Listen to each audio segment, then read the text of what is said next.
On innovation, data, and commerce will come to order.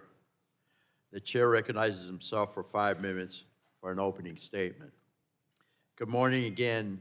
I appreciate y'all being here. We got an early jump start on the day to accommodate our friends across the aisle who have a issues conference later this afternoon. So I'm confident we'll make the most of our time this morning.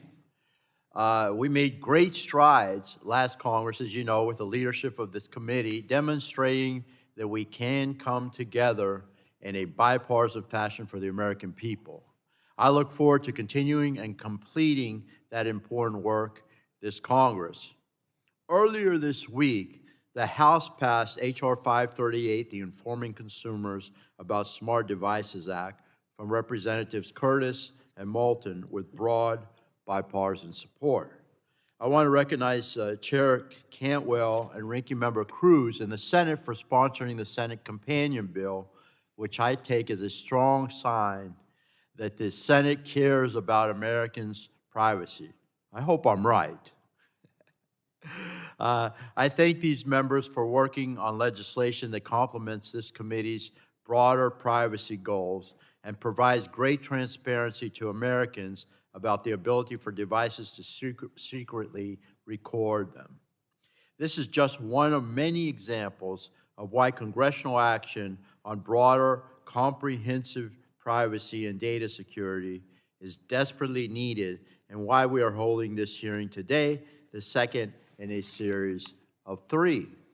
With that, I want to express my gratitude to our panelists for being here. We appreciate you very much, not only for bearing with us with the early start time, but also for sharing your expertise today. Each of you bring important insights that will help our committee advance comprehensive privacy and data security legislation this Congress. Americans need and deserve more transparency over how their information is collected, processed, and transferred.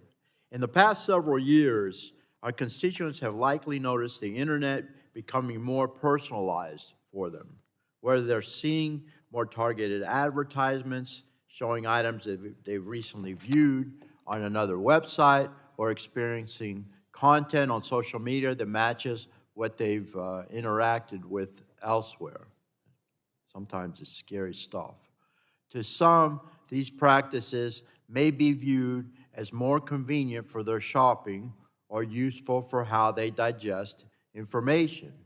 But others may find this practice is invasive and unsolicited. So let's give Americans the right to choose if they want this or not. Why not?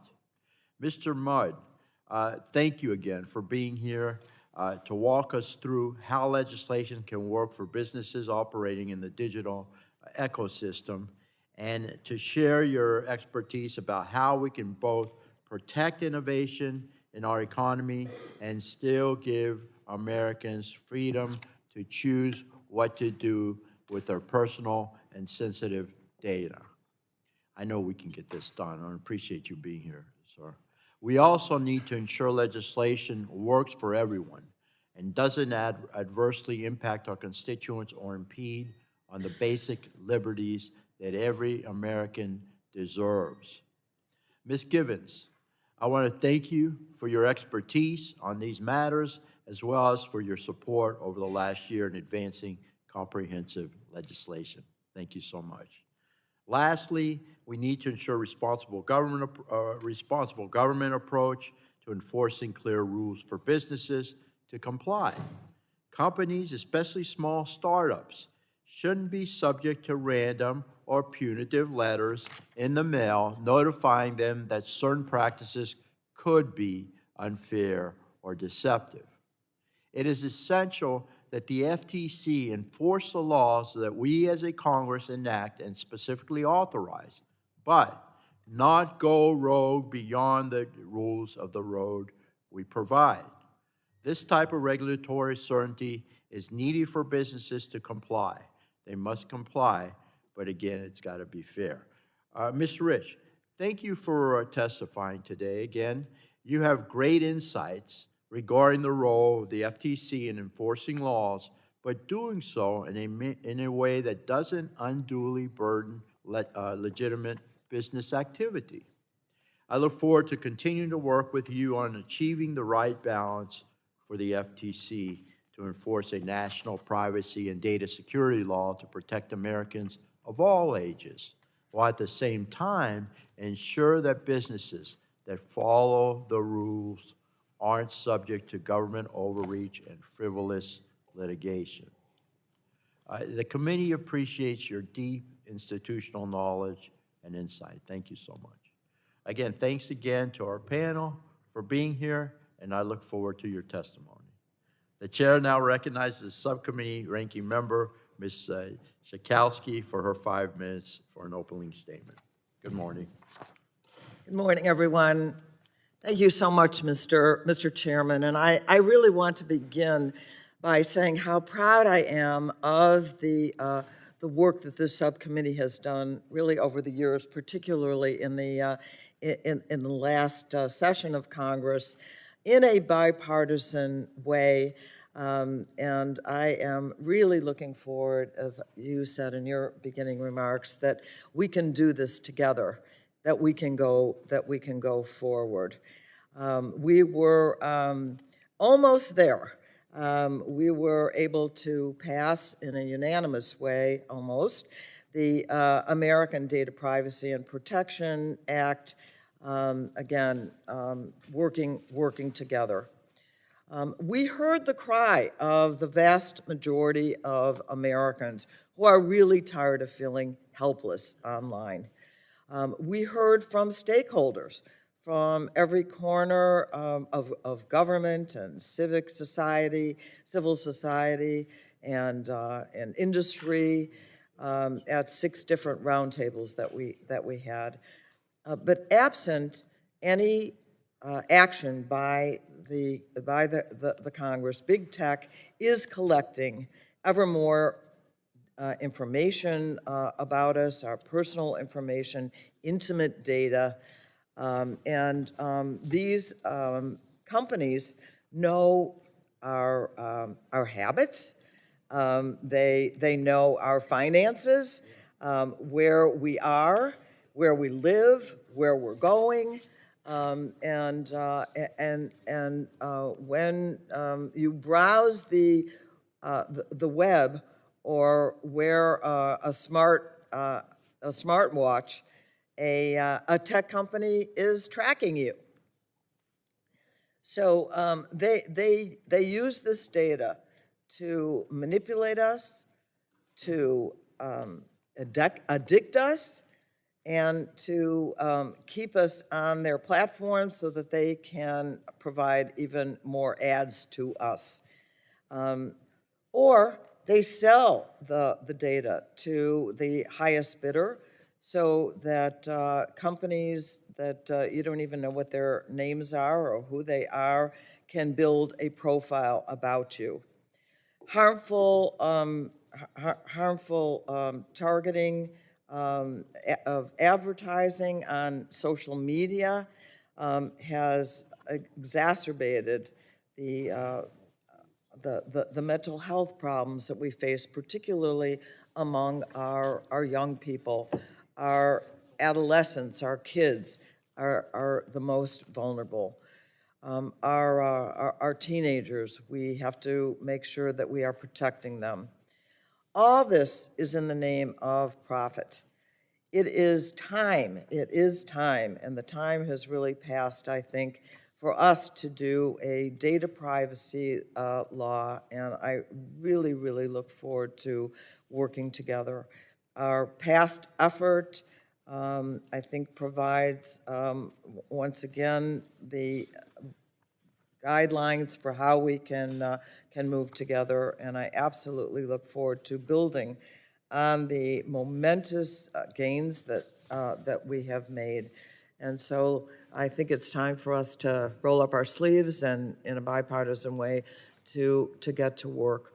The United States is far behind, and we need to catch up with states that are beginning to introduce their own privacy laws, many different ones from around the country. and to give consumers what they want. And with that, I yield back. I thank the ranking member. The chair now recognizes the chair of the full committee, Ms. Rogers, for 5 minutes for her opening statement. Good morning. Thank you to the witnesses for being here this morning. Really appreciate this panel. Your testimony is essential as we keep the momentum going, as Ms. Schierkowski was just mentioning, for a strong data privacy and security and those protections for all Americans. This subcommittee's first hearing this year focused on data privacy and security to ensure America's global competitive edge against China.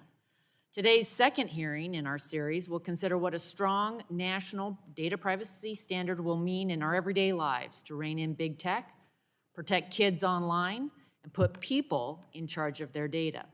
These discussions build on the bipartisan bicameral ADPPA, which moved through this committee last year with a vote of 53-2. That was the first time this committee reached such a milestone, and no other committee has come close on a national privacy and data security standard with bipartisan support necessary to clear the House and make the Senate take notice. This is a new Congress with new considerations, so we must continue to improve on the legislation from last Congress and build consensus among stakeholders. Bringing together experience in business, civil society, and government is the three-legged stool that will support our efforts in developing bipartisan, comprehensive privacy and data security legislation. We must continue our work so individuals can exercise their rights, businesses can continue to innovate, and the government's role is clearly defined. Today turns that conversation inward, so we are preserving the engine of innovation while ensuring that we aren't just dollar signs for data brokers and big tech. They are harvesting people's data, selling or sharing it without their knowledge, and not keeping it secure.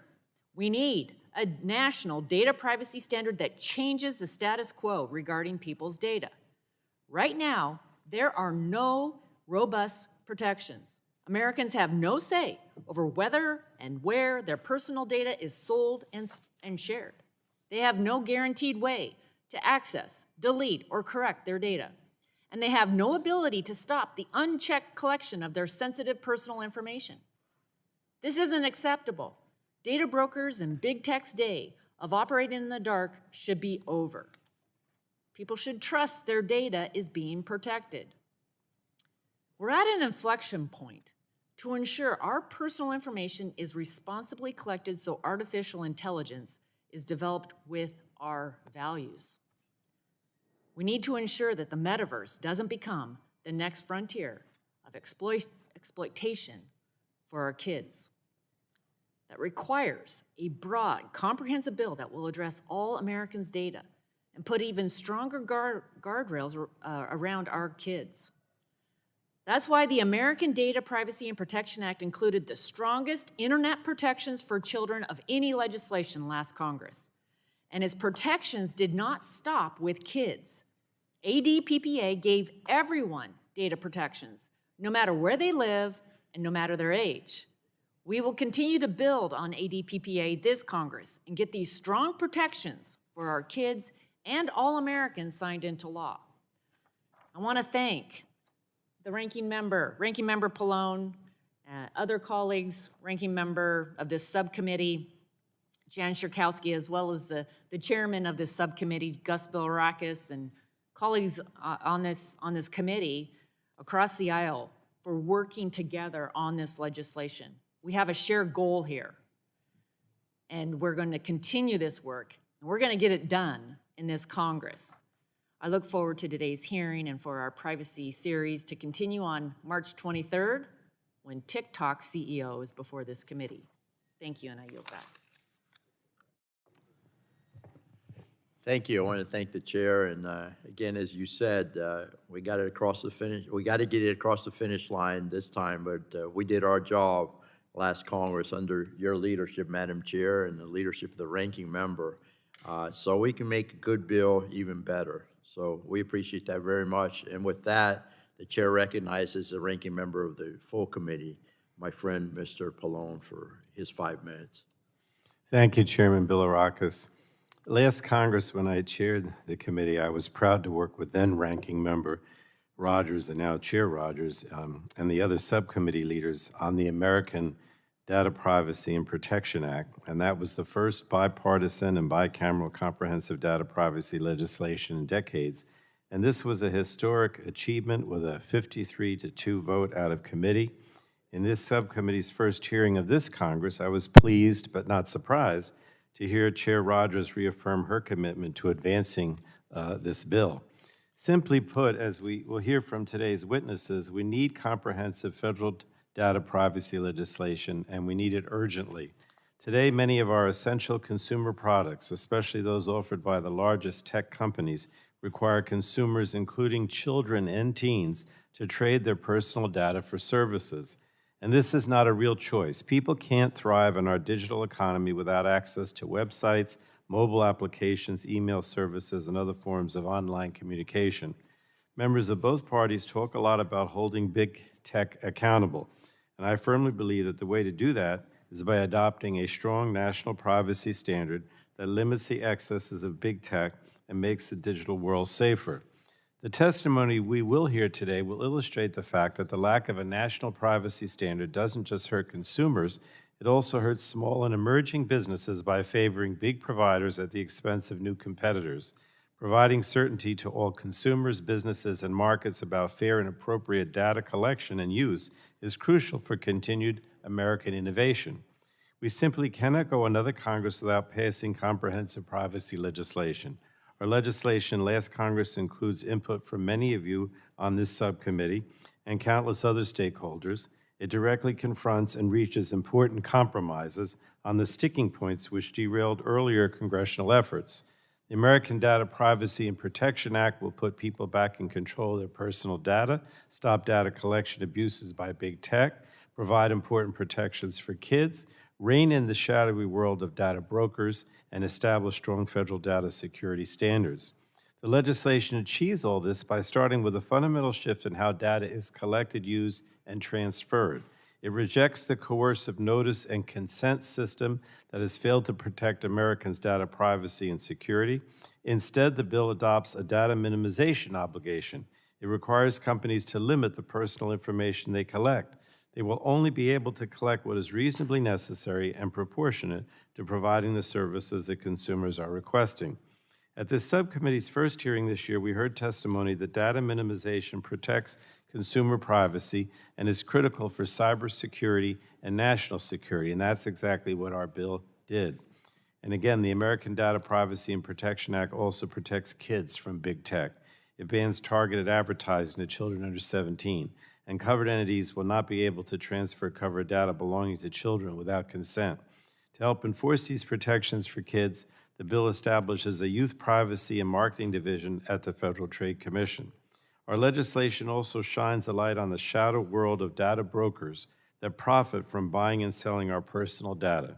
These companies don't interact with consumers directly, but they do collect and sell massive amounts of consumer data, including sensitive personal data like health information and precise geolocation data that identifies a consumer's location within 18 feet. We must stop these data brokers from collecting, using, and selling consumers' data without their knowledge or permission. The American Data Privacy and Protection Act will require data brokers to register with the FTC and will provide consumers with a single mechanism to opt out of data collection by all registered brokers. Now, while Congress has stalled on privacy for years, the rest of the world has not, ceding American leadership on technological regulation. The European Union has passed comprehensive privacy laws, and this bill would immediately reset the global landscape. So I want to thank the witnesses for being here today to shed even more light on the need for a national privacy standard. I want to thank Chairwoman Rogers, Ranking Member Schakowsky, Chairman Bilirakis, and the members of this subcommittee for their really tireless efforts and their unwavering commitment to move a comprehensive data privacy bill across the finish line this Congress. I know that we can do it. So thank you again, and I yield back to the Chairman. I thank the ranking member. We've now concluded with member opening statements. The chair would like to remind members that pursuant to the committee rules, all members' opening statements will be made part of the record. We'd like to again thank all of our witnesses for being here, again earlier than normal to testify before the committee. Today's witnesses will have 5 minutes to provide oral testimony, which will be followed by a round of questions from members. Our witness panel for today's hearing will include Mr. Graham Mudd, who is the founder and chief product officer of Anonym. I asked him yesterday if he was related to the late Roger Mudd, who was a great journalist, and he said yes, distantly. That's pretty cool. If you don't ask, you don't get the answer. So, and then Miss Alexandra Reeve Givens, who's the president and CEO of Center for Democracy and Technology, and Miss Jessica Rich of Counsel and Senior Policy Advisor for Consumer Protection, the Kelly Dry and Warren LLP. So, Mr. Mudd, you're recognized for 5 minutes. We appreciate you being here again, sir.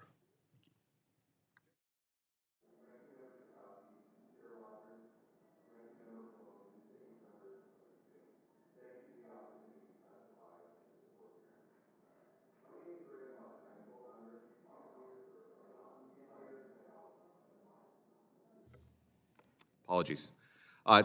Chairman Bilirakis, Ranking Member Schakowsky, Chair Rogers, Ranking Member Pallone, and distinguished members of this committee, thank you for the opportunity to testify at this important hearing. My name is Graham Mudd, and I am co-founder and chief product officer of Anonym, a privacy technology company. I want to begin by thanking you for pushing forward ADPPA. I'm looking forward to the passage of strong federal privacy legislation along with strong enforcement authority. We're here to talk about creating a more privacy-safe internet for Americans. The collection, sharing, and use of data for advertising is at the heart of the digital privacy challenge facing our country and the world. We started Anonym because we believe the notion that you can't have both privacy and an efficient digital advertising ecosystem is a false dichotomy. While we're focused on building technologies that support privacy, we're also convinced that strong federal privacy legislation is necessary if we want to make progress on this issue. We've been part of the development of internet advertising since the early days. We spent more than 10 years helping to develop Meta's data-driven advertising business. Over the years, consumer data has become an increasingly powerful asset. The companies we work for and competed with adopted increasingly aggressive approaches in how they use data to improve their advertising products. To be frank, we helped develop these methods. But in the past few years, we, and many others, have become increasingly uncomfortable with the privacy implications of the practices we help pioneer. And so we started Anonym with a simple goal: to provide technically guaranteed privacy protections to consumers while enabling effective digital advertising. Today, digital advertising is supported by the wholesale and unregulated sharing of individual-level data between advertisers and the companies that run ads for them. The mechanics are fairly complex, so I'll just use a recent personal example. My wife and I are doing a few renovations at our home. So I've been spending a lot of time on home improvement sites like Home Depot. Not surprisingly, I see ads for products I've researched, and some I haven't, but might find interesting. Most of you and most Americans are familiar with this experience. Sometimes it's useful, oftentimes it's a bit unsettling. So how did this come to be? Well, the majority of companies who run digital ads, including the Home Depot, have added tracking software from dozens of ad platforms that they do business with. These trackers are from ad tech companies most of you have never heard of, in addition to large tech companies like Google and Meta, Pinterest, etc. Now, these trackers collect information about my browsing and buying at sites like Home Depot, and they share that data with ad platforms. This data allows platforms to effectively target ads to me, and it allows advertisers like Home Depot to measure how well those ads work so they can spend their ad dollars efficiently. But at scale, this approach allows ad platforms to build tremendously rich profiles of people's browsing and buying behavior across millions of websites. Now, does the average American expect and appreciate that their internet behavior on millions of sites is being beamed to dozens of advertising companies so they can build a profile on them? Of course they don't. We call this the profiling problem. And we believe the profiling problem is at the heart of the privacy challenge we should all be focused on. The solution to this challenge, we believe, requires two ingredients. First, strong federal privacy legislation. Legislation that ensures that Americans' data is collected and importantly shared only in ways they'd reasonably expect or with their explicit consent. Legislation that increases protection for children beyond CAPA. Legislation that unifies the current protections that exist at the state level to provide protections for all Americans. Legislation that provides for strong and clear enforcement authority. And we believe that enlightened legislation like ADPPA has all of these components. The second critical ingredient is technology. After all, technology got us into this problem, so it stands to reason it can help get us out of it. Privacy-enhancing technologies are used in many other industries, in financial services, in pharmaceuticals, and in government, to extract value from data without compromising the privacy of individuals. A number of companies, ours included, are working to apply these technologies to make digital advertising more private by default. These technologies can, in effect, reduce the cost of improving privacy. So while technology can help, ultimately we've got to be clear-eyed about the incentives at play. We'd all love for ad platforms and publishers to proactively adopt more privacy-preserving technologies. But doing so alone means putting oneself at a massive competitive disadvantage. A strong regulatory backstop is critical in addressing this incentive problem. With regulation in place, I'm confident that we and others will find innovative ways to leverage privacy-enhancing technologies to support business growth while guaranteeing the privacy of all Americans. Thank you, Mr. Moore. Appreciate it very much. Ms. Givens, you're recognized for 5 minutes. Thank you, Mr. Chair, and thank you, committee members, for the opportunity to testify on the importance of data privacy and the urgent need for Congress to pass a meaningful federal privacy law to protect consumers, create certainty for businesses, and restore trust in the online ecosystem that is so essential to our economy and our society. I'm Alexandra Reeve-Givens, and I have the privilege of leading the Center for Democracy and Technology, a nonprofit, nonpartisan organization that defends civil rights, civil liberties, and democratic values in the digital age. For over 2 decades, CDT has advocated for Congress to adopt strong privacy protections, and we're grateful for the work of this committee and its jurisdictional counterparts in raising public understanding of privacy harms. By our count, this is the 31st hearing in the US Congress on consumer privacy in just the past 5 years.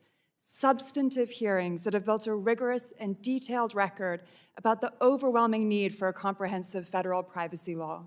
We commend the committee's focus on this issue early this session because it's long past time for Congress to act. Looking for information on your device can feel very private, but with every click and scroll, companies collect information about your activities, typically using, sharing, or selling that information to make inferences about you or so you can be targeted with ads. A visit to a single web page can involve hundreds or even thousands of cookies or beacons tracking your activities on that site. Websites you've visited and search queries you have entered can be collected and shared. In addition to your cell phone provider knowing your general whereabouts, apps on your phone can track and may share your location with anyone willing to pay a price, revealing where you live and work, where you socialize, what doctors you visit, and where you pray. Consumers also share an incredible amount of personal and private information with different apps and online services, whether it be details about our physical health, our sleep cycles, our mental health, or social messages and family photographs. In addition to direct collection by companies, all of that data can now be shared with third parties, such as data brokers, which are companies that aggregate information about users and market it, primarily for targeting ads. The huge variety and scale of data points gathered by data brokers allows precise inferences to be drawn about individual users.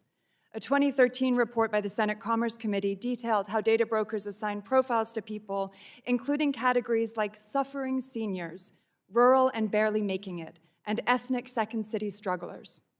A report published by researchers at Duke University just last month revealed that data brokers were selling mental health information, including, for example, a list titled Consumers with Clinical Depression in the United States. This committee published a report on privacy concerns raised by data brokers as early as 2006, but these practices haven't been reined in. When consumers learn about companies' lax data practices, they're offended. But the issue is about more than just offensive stereotyping or privacy leakage. It can lead to social, psychological, and economic harm. It might not seem all that important if a person is targeted with particular clothing ads, but it matters when predatory lenders can hyper-target an audience that is vulnerable to payday loans and exploitative interest rates, as has happened with veterans and families navigating medical crises. It matters when scammers can target their ads to seniors who are more likely to fall for schemes hawking low-cost medical devices. It matters when inferences about people are used to unfairly target ads for jobs, housing, or credit, the gateways to economic and social opportunity. My written testimony details how loose data practices can also raise national security harms. The lack of a comprehensive federal privacy law is leaving consumers open to exploitation and to abuse. Under current law, Americans' main privacy protections rely on a theory of notice and consent, under which companies can set their own privacy rules and collect whatever data they like, provided they disclose it to their customers in their lengthy terms of service. Any modern user of technology knows why this notice and consent model is broken. Even if a consumer could feasibly read and understand these labyrinthine privacy policies, they often have no real choice but to consent. Many online services are such an important part of everyday life that quitting is effectively impossible. We have to move on from this broken regime of notice and consent to one that establishes baseline safeguards for consumers' information, clear rules of the road for businesses, and meaningful enforcement of the law. This must include specific protections for sensitive information and protections for civil rights. The Bipartisan American Data Privacy and Protection Act is the place to start. Last year, this committee did admirable work forging a bipartisan compromise that offers strong protections for consumers while also accommodating business realities. To be clear, CDT and other consumer groups wish the bill offered stronger protections in places. This is not our perfect bill. But this committee put in the work to achieve meaningful compromise. Respectfully, we urge you to build on that momentum by taking up the bill without delay. I thank the committee again for your leadership, and I look forward to answering your questions. Thank you so very much. I appreciate it. Ms. Rich, you're recognized for 5 minutes. Thank you, Chairman Bilirakis and Ranking Member Schakowsky and the rest of the members of the committee. I'm Jessica Rich, of Counsel and Senior Policy Advisor for Consumer Protection at Kelly Dry & Warren. I'm pleased to be here today testifying on the need for federal privacy legislation. I really want to thank this committee for its bipartisan leadership on this important issue over the course of years. I also want to make clear that my remarks today are my own, based largely on my years of government service. As background, I worked for over 26 years at the Federal Trade Commission, the last 4 as Director of the Bureau of Consumer Protection. Much of my FTC career was devoted to data privacy and security. I was the first manager of the FTC's privacy program and continued to lead its expansion as I rose through the ranks at the agency. In my various roles, I developed or oversaw enforcement against hundreds of companies that failed to protect consumers' personal information, rulemakings to implement privacy laws such as the Children's Online Privacy Protection Act, and dozens of FTC workshops and reports on emerging issues. During my time there, I also wrote or oversaw multiple recommendations to Congress seeking stronger legal authority and remedies for privacy and security. The years have come and gone with multiple hearings and privacy bills. And as we all know, there's still no federal privacy law over 2 decades later. Today, the need for a federal privacy standard has never been greater, and there's no substitute for congressional action here. Federal privacy legislation is simply the best way to create a consistent set of rules for consumers and businesses, fill in the many gaps in our privacy patchwork, enlist multiple enforcement in policing the marketplace, and provide much-needed credibility abroad. Although I could expand on every single one of those points, I'm going to focus today on a related issue, which is why the FTC needs a federal privacy law. As much as the FTC has been able to do with the tools it has, it needs more authority from Congress to be a truly effective privacy enforcer. In fact, under current law, the FTC's legal authority is limited, whether it's pursuing case-by-case enforcement under the FTC Act or attempting to develop a privacy regulation. I'll explain why briefly here, but I refer you to my written remarks for more details. First, because there's no comprehensive federal privacy law, the FTC has had to bring most of its privacy enforcement under Section 5 of the FTC Act, a general-purpose consumer protection law enacted long before the internet existed or was even thought about. Section 5 prohibits unfair or deceptive practices, and each of these standards has a three-part legal test. Sometimes the legal tests simply don't work for privacy because they weren't written with privacy in mind. For example, to prove unfairness, the FTC must show that a practice causes or is likely to cause substantial consumer injury, which can be very difficult in privacy, where injury can be very subjective and there's a range of different types of harms. In addition, Section 5 doesn't establish clear standards for companies to follow before a problem occurs. It's mostly reactive, allowing the FTC to challenge data practices afterwards. Finally, the FTC Act doesn't authorize civil penalties for first-time violations, and it doesn't even cover nonprofit entities or companies engaged in common carrier activities. Now, the FTC is attempting to plug at least some of these holes by developing a privacy regulation. And in theory, an FTC privacy regulation could set forth practices that companies must follow, do this, don't do that, and also pave the way for civil penalties. But this approach faces even more obstacles than case-by-case enforcement, and it will use up the FTC's limited resources too. That's because without specific direction from Congress to develop a privacy rule, the FTC must rely on its rulemaking authority under the FTC Act, which is also called Magnuson-Moss rulemaking. The Mag-Moss process, we all have a nickname for it, is extremely cumbersome and time-consuming as compared with the usual rulemaking process under the Administrative Procedures Act. For example, Mag-Moss requires the FTC to prove that each practice it seeks to regulate is not only unfair or deceptive, but prevalent. Mag-Moss also includes an extra round of public comments, public hearings, and a more rigorous standard for judicial review. Rules developed under this process have typically taken years to complete, and with all the controversy surrounding privacy, we can also expect legal challenges here. There's simply no substitute for federal privacy legislation. Congress can write a law that says, do this, don't do that. It can plug the holes in the FTC Act as well as in the US privacy patchwork that we all know overall, and only Congress can resolve the thorniest issues here, put them to rest, preemption and the private right of action. Thank you very much. I look forward to your questions. Thank you very much. I appreciate it. I thank all the witnesses for their testimony today. Excellent testimony, by the way. We'll now move into the question and answer portion of the hearing. I'll begin the questioning and recognize myself for 5 minutes. Thank you again to the panel. We made clear the American people deserve to have more control over their data, and we're hard at work to pass comprehensive privacy and data security legislation to do just that. But we're also committed to this effort because businesses, especially small and medium-sized businesses, need certainty. They should not live in fear of spending their time and resources to legal compliance to survive in the digital economy.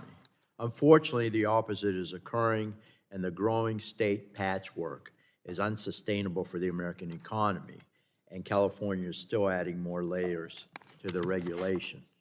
Ms. Rich, you referenced the FTC's current privacy rulemaking in your testimony. I want to highlight that their rulemaking would not preempt state laws, meaning more regulatory uncertainty. How will adding another layer to the current patchwork lead to negative economic impact and a disruption for small and medium-sized businesses to operate? I agree that that would be problematic, especially since the FTC can't work through the difficult issues related to preemption that this committee and Congress can. Thank you very much. Mr. Mudd, would you like to comment on this, please? Sure. I think it is absolutely the case, Congressman, that that a patchwork of state legislation really does hurt smaller businesses and particularly smaller publishers more than it does larger ones. Larger tech companies have armies of engineers that can adjust their technologies state by state, jurisdiction by jurisdiction. That's just not possible for smaller publishers and companies. Thank you. Ms. Rich, protecting all Americans from unfair and deceptive acts is no small undertaking. As you may know, the ADPPA included a section for FTC-approved compliance mechanisms for small businesses who may have difficulty complying with the law. I know safe harbors have also helped the FTC in their ability to enforce laws. Can you speak more on that and explain why safe harbors would be helpful to the FTC in legislation such as the ADPPA? Thank you. If done right, safe harbors or compliance programs can increase compliance overall while also providing the certainty and the flexibility that that businesses, especially small and medium-sized businesses, need.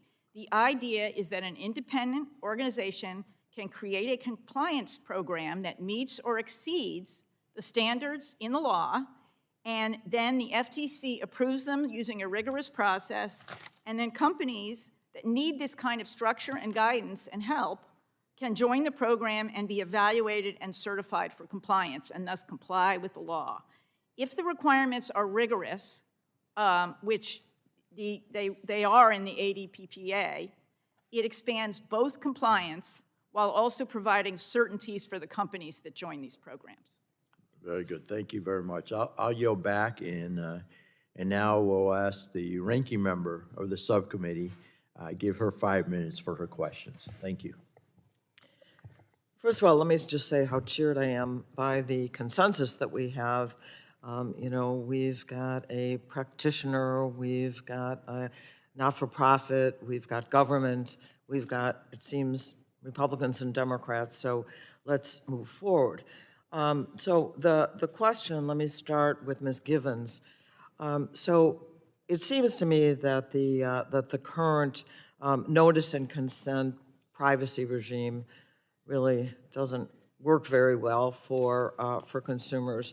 So is there a better approach, and how would you describe that? Thank you for the question, and you're absolutely right that the current model of notice and consent is broken, and I think any person that uses the internet or a device today knows that, right? We're forced to click through long terms of service that many people do not stop and take the time to read, and even if we could take the time to read them, consumers don't feel like they have a choice. Often we need to be able to access a service to communicate with friends or family, for example. So instead, what we need is the model pursued in the ADPPA, which is strong baseline protections for consumers' data that don't rely on somebody clicking through on whatever a company has chosen to disclose in its terms of service, but instead provide baseline protections and rules of the road. These include things like protections for data minimization, so the assumption that companies can only collect, process, and share data in the course of delivering the service that the user expects, as well as heightened protections for sensitive areas of data, which conclude anything from precise location information to health data, for example, to other biometric information. Those are the types of rules that we need to give customers confidence, again, in the online ecosystem and also help businesses know how to govern their practices. Thank you. So, Mr. Mudd, I also want to talk to you about the burden that I think is really right now on the consumer themselves. The notice and consent regime, and how does this play in the ad tech world? I mean, do you know anybody who reads all of the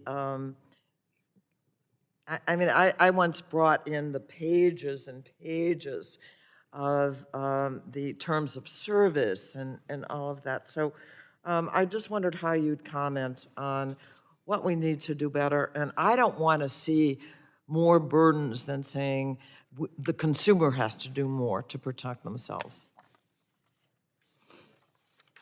Sorry, I couldn't agree more. I do believe that the current approach is wholly insufficient in protecting consumers, and I think your assumption that the vast majority of people do not read privacy policies or terms of service is, of course, correct. and therefore that consumers do not understand how data that they emit is being used, transferred, collected, et cetera. So what do you do to help the consumers? How is your business different? As Ms. Gibbons pointed out, I think the whole point of the technologies that we and others are developing is to just raise the baseline, to not allow the kinds of data sharing that have taken place in the past, as opposed to asking consumers, putting the work on them to make decisions that they're not well informed to make, and they certainly don't have the time or inclination to focus on. And so it is all about privacy by default, data minimization, moving the bar up instead of putting the work on the consumer. Yeah. And let me ask you, Ms. Rich, so what you're talking about is that we have the tools, or we can have the tools through the Federal Trade Commission, and how important then do you think is the role of the FTC as a regulator? Oh, the FTC, as the regulator here, is critical. They've been doing this work for 25 years. They have enormous sophistication about the issues. They have the will to protect consumers, and they just need better tools, stronger legal tools to protect consumers across the marketplace. Well, you know, I do have time, but I want to say that the witnesses that we have today, I think, can really be helpful to us as we move forward to make sure that the law that we did pass can be improved, can be made better, so that we can, during this Congress, get across the line that I think we have really come close to right now. You know, the United States of America really owes it, I think, to our consumers. We are just too far behind. We owe it to our children. We owe it to our families. We owe it to legitimate businesses to make sure that we that we move forward. So let me just say thank you very much, and I yield back. Gentlelady yields back, and I'd like to say, the ranking member, you're right. We're too far behind. Too far behind. That's the bottom line. Okay, now I'll recognize the vice chairman of the subcommittee, Mr. Wahlberg, for his 5 minutes of testimony. Thank you, Mr. Chair, and I would certainly concur that we're far behind, but we've taken an early start here, and that's a good thing, as we've already talked about the patchwork of competing laws that are out there in the state level, and now we're working on something I think we can come together. We've shown that. One area I think we can all agree is the need to address children's privacy. Republicans in the House are committed to putting parents back in the driver's seat, and even grandparents back in the driver's seat, being a little personal there. It includes providing more tools to protect them online. Kids' privacy has long been a priority for me. In past Congresses, I introduced bipartisan legislation that would update COPPA for our increasingly digital world, and the ADPPA included additional protections for those under the age of 17.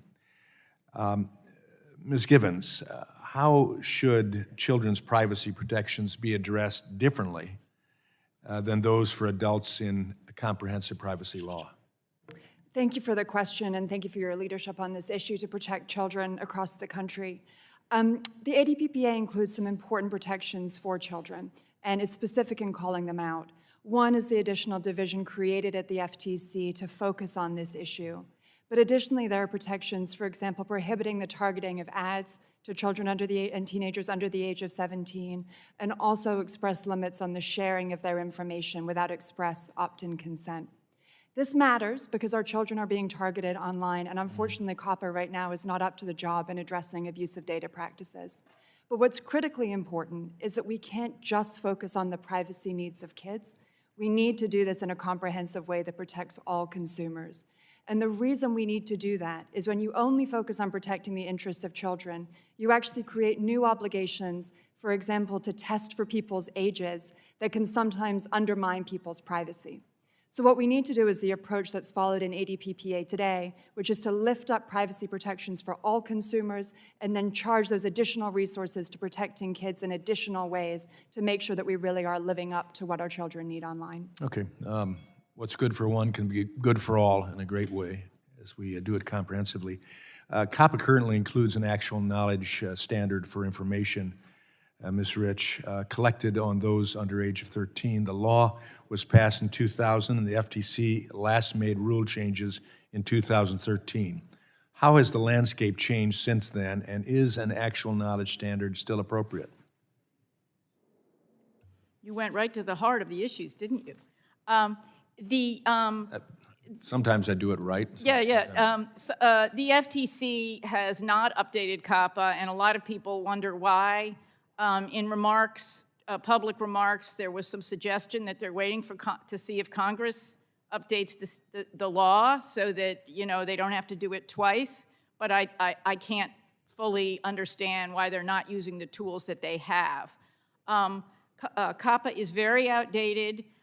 Information collection has just exploded even since 2013, and it was pretty considerable then.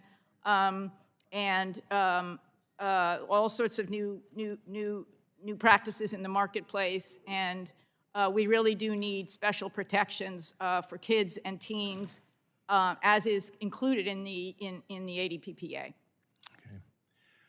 Ms. Givens, in your testimony, you referenced a report by Duke University, which was interesting, which revealed that data brokers were selling mental health information to advertisers. This included whether someone has depression, insomnia, Alzheimer's disease, other medical conditions. I read the same report, or read the same report, and am extremely concerned.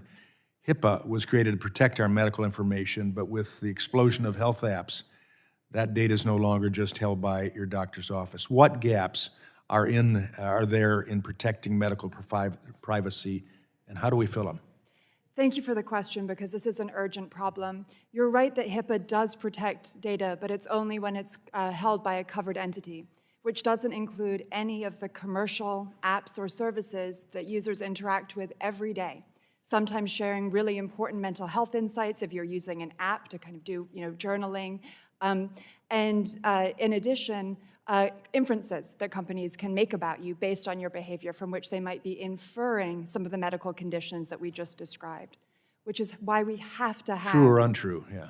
Yeah, so which is why we have to have a comprehensive privacy law to fill those gaps for all of the non-HIPAA covered entities that are still making inferences and deductions about people's mental health status, as well as other medical conditions as well. Well, thank you. My time has expired. Mr. Mudd, I have another question, the best question you could ever had, but I'll submit it for the record. Sounds good. Thank you very much. I appreciate that. And now we'll recognize the gentleman from Florida, Mr. Soto, for his 5 minutes. Florida is very well represented on both sides of the aisle in this committee. It's just a coincidence, right? Thank you, Chairman. We're recognizing you. Go ahead. You're making Florida proud. It was nothing short of a mild miracle last term when we saw both parties come together to pass out of the committee the American Data Privacy and Protection Act. When you look at some of these key sections, like the sensitive covered data section, it reads really like an Internet Privacy Bill of Rights, information that everyday Americans would think would already be protected, is still subject to risk of being distributed and used for in commerce, like people's social security numbers and health information, financial account information, debit card information, biometric information, genetic information, your precise geolocation at this very moment, your private communications like voicemails, emails, texts, messages, and mail, account logins and passwords, identifying people's different behaviors socially, as well as calendar information, address book information, so many other things that we would all shudder to know that could be sold and used for profit to help target people in a really intimate way that violates our notions of privacy in the nation. Florida does not have internet privacy laws, even though we have a a privacy amendment in our Constitution. It's failed a couple times over enforcement disputes. So our state and 22 million Floridians are left vulnerable by not having rights, which is why it's time for us to step up to create a national standard. Not to mention that I can't think of anything more related to interstate commerce than the internet. So it's a really important time for us. Ms. Givens, it'd be great to get your opinion on this list of basic data covered, these basic rights that we have, and do you think there should be any others added? In my opinion, the ADPPA did an excellent job capturing many of the major categories of sensitive data. You listed many of them, and to the point that you made, these are things that Americans already expect to be protected. They are horrified when they find out that it is not protected, and they want baseline safeguards in place to make sure that they can trust the services they consult online. While the list is strong and good now, there needs to be ongoing flexibility to add to it in future, because we know that the marketplace will continue to innovate. We cannot foresee what data uses may arise in the next 5, 10, 15, 20 years, which is how long, of course, this law would likely be in place in governing user behavior. And so one of the important innovations in the bill is to leave some room for the FTC to fill in the gaps where needed and be responsive to emerging cases, which the FTC can do based on rulemaking procedures, stakeholder consultation, as new norms evolve. And that, I think, is the right approach that the bill takes today.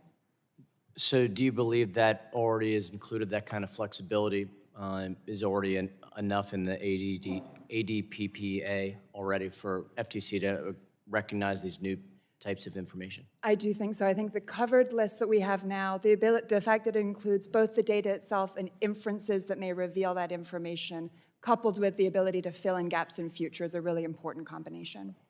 Thank you. And Ms. Rich, we know how important enforcement is. We saw in Florida that was the key sticking point that kept our state from actually having a new law. And I'm very concerned that we don't end up having a toothless tiger here.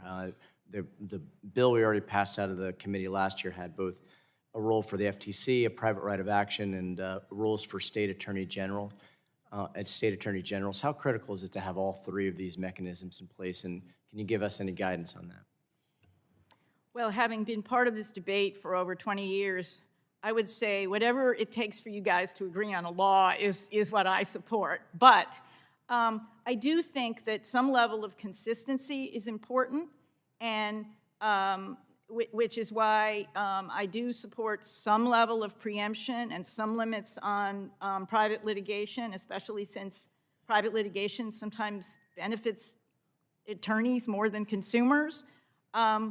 But I actually think the model in the ADPPA is very good because it empowers the FTC, it empowers not just all the state attorney generals, but other officers in the state that might have a role in privacy.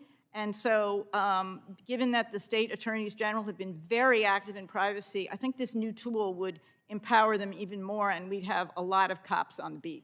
Well, thanks for that opinion. You know, many tech companies are running circles around government enforcement right now, and so very important to have a balance, in my opinion, between FTC or state attorney generals and having some private right of action. Thank you for your opinions, and I yield back.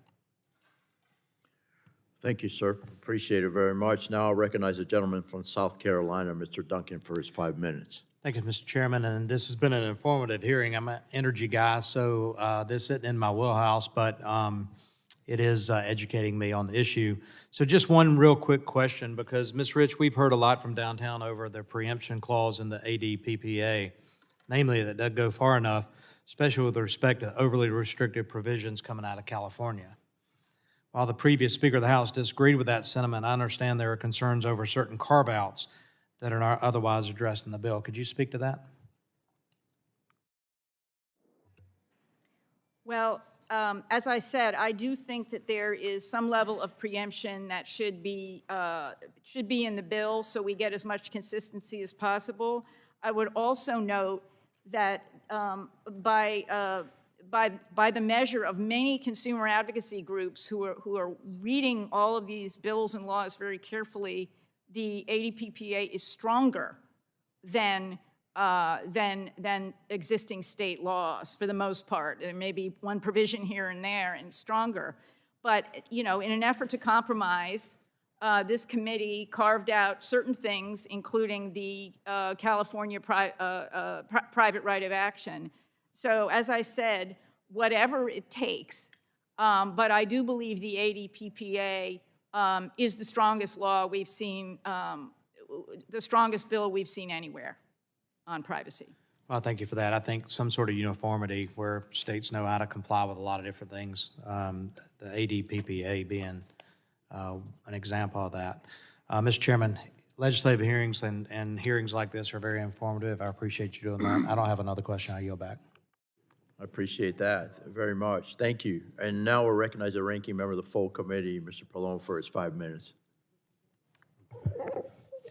Thank you, Mr. Chairman. I'm concerned about data brokers collecting and selling massive and detailed amounts of information about consumers who've never interacted with these data brokers.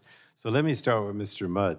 In your written testimony, you point out that the scale of data collection and transfer using online mechanics is difficult to comprehend. Based on your experience working in advertising technology, could you tell us what types of information data brokers have about consumers, how they collect that information, and what they do with it in about a minute or so? I'll do my best. So in terms of the types of data that are collected by data brokers, it's, again, difficult to be comprehensive here. Certainly basic demographics, your age, your gender, your household composition, and so forth, but certainly also well beyond that. Your profession, the makeup of your household, the age of your children, the location, of course, of your household, oftentimes also your workplace, oftentimes even your real-time location, your income, and other financial statistics about you. And then, of course, your behaviors on the web through pixels, cookies, and so forth, as well as off the web in the real world. Retailers oftentimes will sell data about your shopping behavior to data brokers, who will then resell that data onward to others. And then, as others have pointed out, health conditions are oftentimes also gathered and inferred as well. Now, where do they get this information? Well, as of right now, there's very little constraint on how they can go about gathering it, and so they, of course, gather it from everywhere they possibly can. That means public databases, that means the websites that we interact with, and so forth. It means, as I mentioned, real-world, retailers. And then there are even, specialty location companies that try to understand where you are in the physical world and share that data with brokers. Well, thank you. Well, let me have some follow-up on that with Ms. Givens. Ms. Givens, are consumers aware of these data brokers, and do consumers have any practical options to tell data brokers to stop collecting or to delete their information? And does the American Data Protection and Privacy Act that we, passed out of committee last Congress, does that take the right approach on data brokers? So consumers are largely unaware of data broker practices, and I think would be extremely hard-pressed to name any. Part of the problem is that they operate in an opaque layer of the digital ecosystem and don't have to interact directly with consumers, which means they don't need to earn consumer trust. Some data brokers allow users to opt out, and some states are beginning to require that they make this option available, but it's incredibly hard to exercise. First of all, you need to know who the data brokers are, and there are thousands of them, so even knowing where to go to opt out is a challenge. Second, even if one is able to go through that interface, and often it involves many steps, you have to keep going back to do it again and again because the settings might change, or they might collect new data over time. So the ADPPA has some really important provisions on this. One is that data brokers need to disclose who they are, and they need to register with the FTC. So there's a one-stop shop for users to go and see who data brokers are. Data brokers also need to comply if you opt out of sharing your information with them, and they need to have a centralized mechanism that allows opting out across the entire data broker ecosystem. That's hugely important for consumers to actually be able to influence and operate their rights. All right, thank you so much. We've got a little over a minute left. Let me ask Ms. Rich, can you tell me about some of the most egregious practices you saw by data brokers in your time at the FTC? Well, this is going to seem kind of old-fashioned since since companies can do so much more with data even than when I left the FTC in 2017, but selling data to con artists with reason to know it could be used for fraud. We had a bunch of cases like that. Failing to secure sensitive data, leading to massive breaches. Many of the breach cases, especially in the early days, involved data brokers who had amassed all this sensitive information and leading, to identity theft when that data was breached. Failing to vet buyers, leading to significant access to sensitive information by anyone that could pay, and again, identity theft. So this is what we saw all the time, and again, the marketplace is so much more sophisticated that I'm sure there are all sorts of litany of other things that we could list that are even worse. Thank you very much. Thank you, Mr. Chairman. Thank you very much. I appreciate it. Next, we'll recognize the ranking member, the chairman of the committee. She's wearing her E&C colors today. That's right. So we appreciate your great work, and I recognize you for 5 minutes. Thank you. Thank you. Thank you very much, Mr. Chairman. And again, thank you to the panel for being here. I wanted to start with an issue that we've been focusing on, debating over the last few years around targeted advertising. Mr. Mudd, there's a particular line in your testimony which I think really hit the mark. And you said, over the years, attention began to emerge. The development of the rich consumer profiles that were so powerful in improving products of all kinds came at the cost of individuals' privacy. This trade-off is why we're here today. And I believe that you're right on that assessment, even if the online advertising industry doesn't want to admit its reliance on personal information and freely flowing, following Americans as they browse the internet. So the question is, do they really need personally identifiable information in order to facilitate the e-commerce? And you're suggesting that there's a middle ground here. So I just wanted to ask, would your privacy-enhancing technologies, also called PETs, permit innovation in the digital advertising ecosystem to continue? And how can PETs be used to help small businesses advertise to their customers without customers feeling that the businesses know too much about them? Thank you, Chair Rogers. Yes, we do believe that this is a reasonable middle ground and that it would protect from the flow and sharing of personally identifiable information from one company directly to another, which leads, as I mentioned, to the development of these very rich profiles, which we've talked a lot about today. And the way that happens is, reasonably straightforward. What we need to do is ensure that only the aggregated, anonymized insights that are required to understand how ads work and to improve their relevance are shared, not the individual level data. That is not required. To give an example in another industry, pharmaceutical trials, they need to bring data together from the drug companies as well as the practicing physicians, but they don't want to share individual level data. They can use these exact same privacy enhancing technologies to understand whether the drug worked or didn't work, but they don't need the user level data to do that. That's not important for the case. Thank you. Thank you. Ms. Rich, you mentioned in your statement the importance of creating a regulatory climate that's conducive for businesses to be able to comply. And, there's a lot's been said about the negotiation that took place on an ADPPA. We included a right to cure in the private right of action to ensure businesses are able to comply with the law. And this is important so businesses are not buried with underneath piles of demand letters seeking payments without the opportunity to cure an alleged violation, because I don't think any of us want to be there. So would you speak to the benefits of a right to cure for businesses who face an alleged allegation?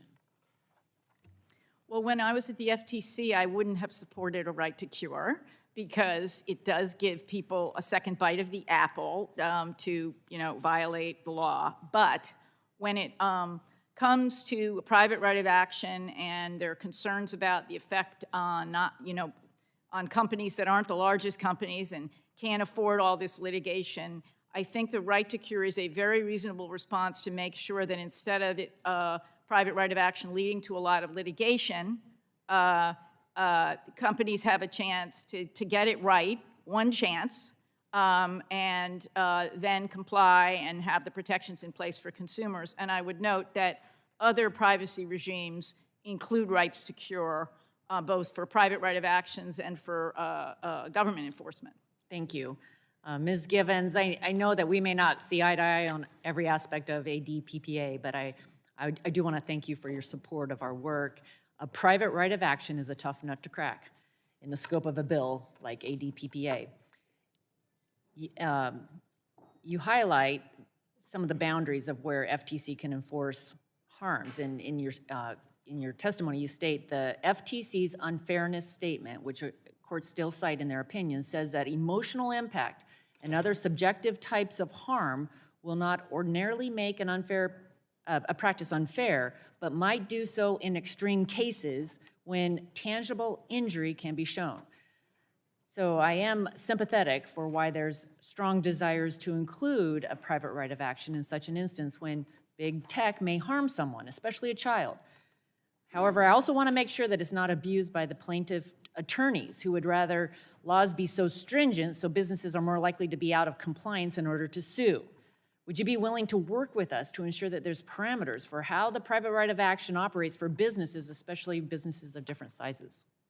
Yes, Madam Chair. Of course, we're always happy to work with this committee. A private right of action really is essential because the FTC and state AGs alone won't be able to keep up with the pace of commercial activity, and consumers deserve the right to be able to vindicate their rights when state enforcement aren't stepping in. But respectfully, the ADPPA actually already puts in a lot of protections to help small businesses and others from this risk of litigation, sometimes over the objection of consumer advocates in the negotiations, but the committee did an awful lot of work to get there. Just to give a couple of examples, the private right of action only applies to some portions of the law and cannot be used against small businesses. In addition to that, there are limits on the damages that can be pursued. So right now, the private right of action can only be used for compensatory damages and injunctive relief, not for statutory damages, which might remove a lot of the incentives for more speculative litigation. In addition, you already mentioned the right to cure.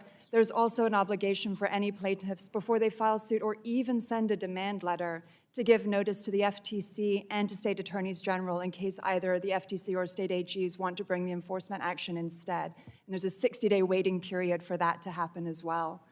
When you couple that with restrictions that courts have already brought on standing, making it hard for consumer groups and class actions to be filed, there are a lot of protections that I think address the concerns that you have raised, coupled finally with the reporting obligation in the bill for the FTC to assess the impact on small businesses. So again, what we see here is a hard-fought compromise, but it's one that helps make sure consumers can vindicate their rights in some circumstances while mitigating the risks of abuse against small businesses or extraneous litigation. Thank you. And just to clarify, that was a quote I was asking you. I said it was from Ms. Rich, but I appreciate you addressing and answering my question. And thank I'll you. take credit for her testimony anytime. Thank you, Mr. Chairman. I yield back.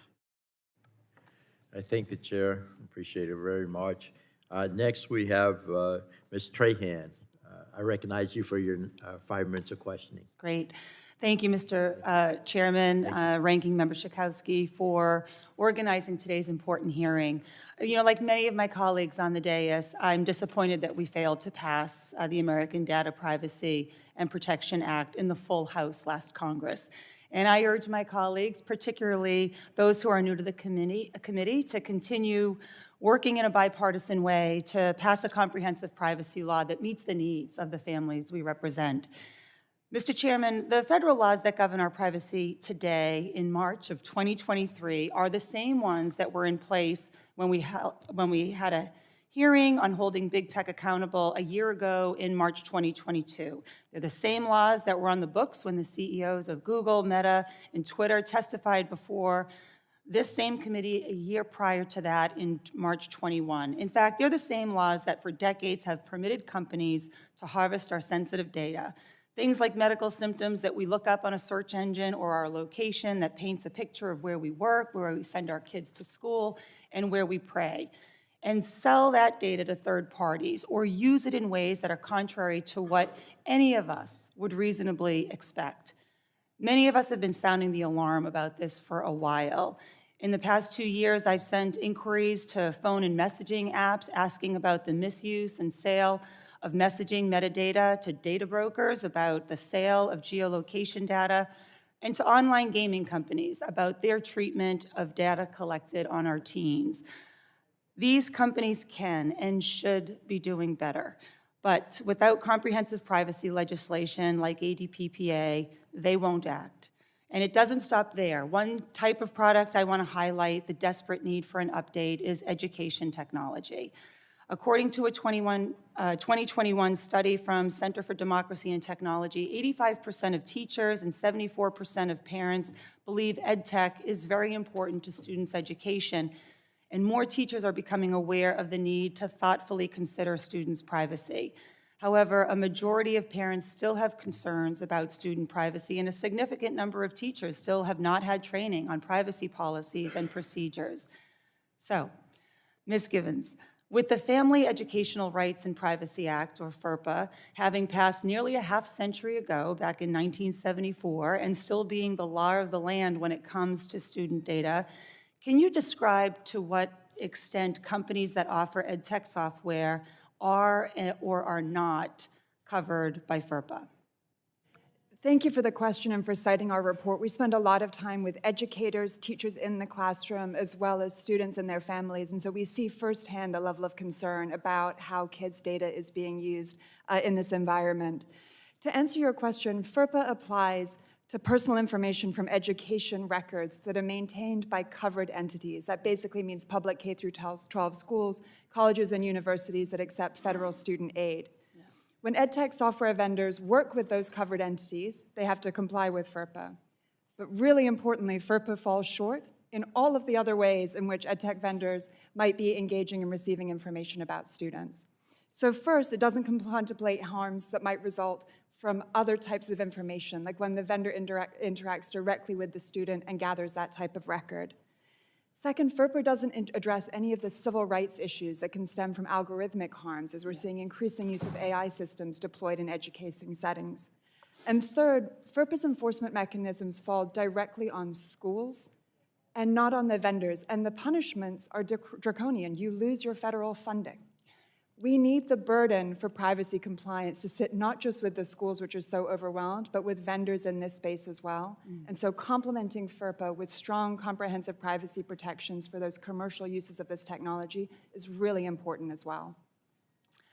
Thank you. In some cases, ed tech software, as you mentioned, not offered through business-to-school contracts. Instead, they may be a free online game or an educational app. And the data collected while on these sites or apps can later be used to target ads or sold to third parties, particularly on our students who are under the age of who are 13 and older. So the idea of consent gets murky, as you mentioned, when we are talking about a student or their parents deciding between participating in class while being tracked versus not participating at all. Can you speak to how the duty of loyalty and data minimization and ADPA would be applied to these types of sites and apps? You're exactly right. So FERPA only applies to vendors when they're processing education records, which doesn't include any of the many other ways that students are interacting with technology today. I think about the experience with my own children, and they download apps not going through those official channels. They're sharing a lot of information, and they're doing it to be able to have an educational experience. Again, this shows why notice and consent is broken as a model, because there isn't a question of consent. You want to be able to access these platforms. Yep. And sadly, COPPA is falling short here too, although of course it does offer some protections to services targeting children under the age of 13. That too essentially rests on a notice and consent regime that is really hard to operationalize in practice. So that's why we need the broader comprehensive privacy protection, is to regulate those additional uses and create baseline protections for students. Thank you. Thank you so much for your testimony. I yield back. Thank you. Thank you very much. Next, we'll recognize Dr. Dunn from the great state of Florida. Thank you very much, Mr. Chairman. I appreciate the opportunity to discuss the importance of advancing a bipartisan national privacy and data security bill. For years, the FTC and the industry has been calling on Congress to enact a uniform data privacy bill, and it's high time we did that. A national standard will provide all Americans certainty that their data is protected while providing clear rules of the road for businesses to follow. But I know that this topic is incredibly complex and has to be carefully crafted to make sure that we protect Americans without stifling our innovation and our industry. Fortunately, the chairman and the ranking member have assembled a stellar panel of witnesses with outstanding qualifications in just exactly this very difficult area. So we're counting on the three of you to make this happen. No pressure. During my time on the China Task Force last year, it became clear that the Chinese Communist Party poses a huge threat to the free world. In all these digital areas, they cheerfully sabotage freedom and democracy everywhere they go. And this mentality permeates all of their corporations, including those that operate in America. Ms. Givens, the Center for Democracy and Technology promotes civil liberties and democratic values in the digital age. To help provide context and clarity for our committee, can you briefly summarize the difference in the civil liberties and the fundamental values in the digital area, between the CCP authoritarian system and our own system? So I will admit that I am not a China expert, and I know that this committee had an important hearing last month that dove even deeper into these issues. But I will tell you why we fight for privacy legislation as a question of American democracy. And the reason is when consumers are trying to access information, when they're trying to communicate with their loved ones, when they're trying to find and share information and express themselves, they deserve a right to not be tracked and surveilled with every step, click, and scroll that they take. People often talk about the right to privacy being the gating item that protects all of our other fundamental rights, our rights to expression, our right to access information, our right to associate with other people. And I deeply believe in that. We need those baseline protections for people to be able to exercise their democratic rights. And that's what makes this bill an important aspect for American values. I thank you for that. In your testimony, you highlight the ways that data brokers assign profiles to people based on information they compile from multiple sources. I'm concerned, by the way, the CCP could take advantage of the system to build highly individualized profiles on Americans in general. What would you say the current threat assessment is of the CCP accessing American citizens' data? Well, the problem with the current digital ecosystem today is that consumers have no idea where that data is going. And it could be accessed by anybody, third parties, foreign intermediaries, foreign entities. This is threat level orange or higher. And we need controls on that. And the way to do it is by minimizing the amount of data that companies have and putting restrictions on what data can be shared so that people actually can have confidence that when they share something, it's not being accessed by those unknown third parties. Let me ask you another. So the ADPPA would require companies to notify individuals whether or not their data is collected by, that is, whether it's processed in, transferred to, stored, in any way accessible to China, in addition to a few other concerning countries. Is this an adequate protection, or should we be fencing this data just into America alone? I mean, how would we control data that once it's outside our borders, whether it's in China or in a great ally like Canada? I mean, how does that happen? Right, so I think the idea of fencing data is incredibly problematic. It's hard to operationalize, it raises much bigger questions. Here, the regime that you talked about in ADPPA provides notice about when data is being transferred to some particular named countries. But more important than that, in my opinion, are the data minimization provisions in the bill, which say that for everyone, let's be careful about how much data is collected in the first place, and then let's impose restrictions on how that data is shared. And that's the way to help rein in this unfettered sharing and access to information to any type of unknown party, including foreign entities. Excellent, excellent. Mr. Mudd, would you like to comment on the potential benefits of greater transparency about data collection for individuals, and are there does that present challenges to the businesses in terms of complying with more transparency requirements? I think transparency is an important element of the solution, but by no means is it sufficient. I think it is important for consumers to certainly understand and have access to the data that is collected about them, to control it and so forth. But as we've talked about at length here, it is really important to raise the baseline instead of just putting the work and the burden on consumers to understand the data collected and how they might use it. Thank you very much for your answers. Mr. Chairman, thank you very much, and Ranking Member, thank you very much for this meeting. My pleasure. Thank you very much. Great questions. We'll recognize now Ms. Kelly from the state of Illinois. You're recognized, ma'am, for 5 minutes. Thank you, Mr. Chair and Ranking Member Schakowsky, for holding this hearing this morning. I'm encouraged that my colleagues on both sides of the aisle who agree that we must continue working on a national standard for data privacy for American consumers. Although I'd hoped to get to something in this space done last Congress, as we know, it's never too late to discuss such an important topic impacting all of our constituents' lives. As we all know, almost everyone uses a smartphone, tablet, or laptop to complete mundane daily tasks, to order food, shop online, or simply search the web for entertainment. So I'm especially interested in how data practices, which include companies sharing or selling consumer information, can be used to harm Americans. Ms. Gibbons, you addressed this very concern at the top of your witness testimony. Can you explain some of the specific harms resulting from companies and data brokers using, sharing, or selling consumer information? Absolutely, and thank you for the question.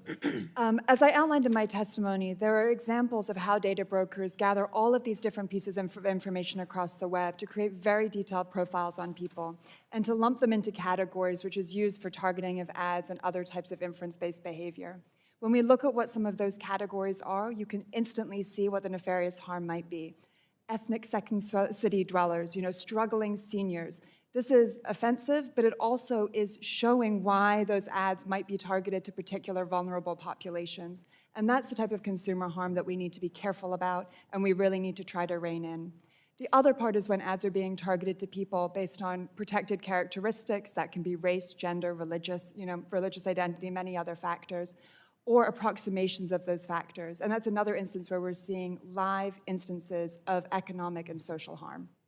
Also, I'm the founder of the Tech Accountability Caucus, and I want to dig into this issue around data purpose and use limitations. So I'm interested in making it easy for consumers to understand when their personal information is being collected, how it's used, and when and for what purpose it's shared. So, Ms. Gibbons, toward that end, in addition to requiring data minimization, do you think it would be beneficial to consumers for a federal privacy framework to include a provision directing the creation of a list of standardized privacy categories and symbols aimed at providing simple, clear indications to consumers about how their data is being treated? So we need baseline rules about how data can be used, but there also, of course, need to be elements about clarifying notices to consumers. We don't want to rely on notice alone because consumers can't keep up, but we do want consumers to better understand what practices are, and when there are moments to exercise their rights, to agree to a particular instance of data sharing, to be able to do that in an educated way and an efficient way. There's language in ADPPA now that talks about what those short-form notices are called. That's the term of art in the bill. But I do think that real guidance there about what that looks like, some standardized way of talking about this, perhaps the use of symbols to help people understand particular practices, could go a long way in boosting consumer education and therefore having consumers feel more empowered. Thank you. Lastly, as a Black woman and member of the Congressional Black Caucus, I'm deeply concerned with the prevalence of discriminatory digital marketing and advertising. We know companies use different data points to discriminate against consumers and cause real harm. Ms. Gibbons, we'll give you a break. Mr. Mudd and Ms. Rich, if you could answer this question. Are there certain use limitations, for example, that could curb discrimination and help protect civil rights, especially as it relates to protecting communities of color? Absolutely, and the ADPPA, as you well know, includes anti-discrimination provisions that are remarkably powerful given where we've been in this debate, as well as assessment and auditing provisions to create greater transparency and accountability. And I would note that many of those provisions, the FTC has stated that it can reach discrimination, but many of the provisions of on accountability, assessments, executive accountability, the restrictions on targeted advertising, the data broker registry, all these things we've been talking about would be very hard for the FTC to reach. Congress needs to do it. Thank you. I would agree wholeheartedly. I would say that it's absolutely reasonable and critical for sensitive data, race, gender, sexual orientation, and so forth, to be treated very differently from other types of behavioral data, not just in its use, but also its collection and sharing. I don't know if anything you want to quickly throw in. I'm running out of time. No, I'll let my colleagues do the talking. Thank you. Thank you so much, and I yield back. Thank you very much. Next, we'll recognize the gentlelady from Arizona, my good friend, Ms. Slesko. Thank you, Mr. Chairman, and thank you to all the witnesses for being here today. In-home connectivity has become a major selling point for homeowners, and voice-controlled personal assistants such as Apple's Siri, Amazon's Alexa, and Google's Google Assistant have been designed to serve as the control center for our homes. In Google's case, it allows consumers to use their voice to control smart home devices around their home that are third-party smart home products. This functionality requires specific data sharing between the connected device and the Google Assistant device to carry out a simple command. Google is making a change in June of this year to how these integrations work, which will significantly expand the breadth and frequency of data sharing and increase the rate at which data is collected and transferred to Google for their analysis. My question to Mr. Mudd, what changes, if any, should be made to the American Data Privacy and Protection Act passed out of the committee last Congress to put consumers in control of data shared through their smart home systems? Thank you, Representative. I cannot profess to be an expert in smart home data collection, but I will say that that the collection of data, not just online but offline, certainly must be in scope for this legislation. And I'm happy to get back to you with some suggestions, if helpful, on how the legislation might be improved. Also happy to defer to my fellow panelists here. And Ms. Rich, do you have any thoughts on that? Also, Ms. Rich, should certain types of smart home data be subject to higher standards of privacy controls and sharing limits? For example, data about a door lock or a security system? I'd have to review the long list of sensitive information detailed in the ADPPA to see if it already captures that. But certainly when there are sensitive categories of information that might be captured by Internet of Things technology, those should have special levels of protection. Certainly kids information also should have special levels of protection. Thank you. For Ms. Givens, how do we strike the right balance between protecting consumers' data while not creating loopholes for criminals? We've had law enforcement have some concerns about the legislation.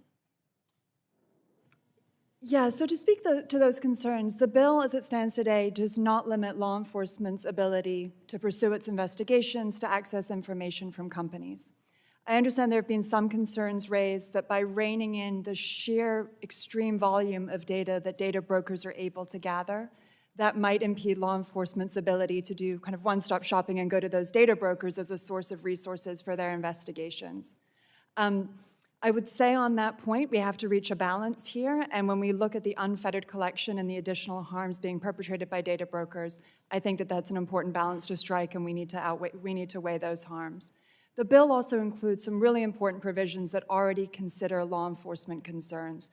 So for example, users' rights to delete their information or to opt out of data brokers' information on them are limited when it might impact a law enforcement investigation. So the committee has already given careful consideration to this. I think they have landed in the right place. And it cannot be that we allow the unfettered, widespread sharing of data purposes just because of this law enforcement concern, when law enforcement can still access the vital records that it needs from the first-party holders of that information.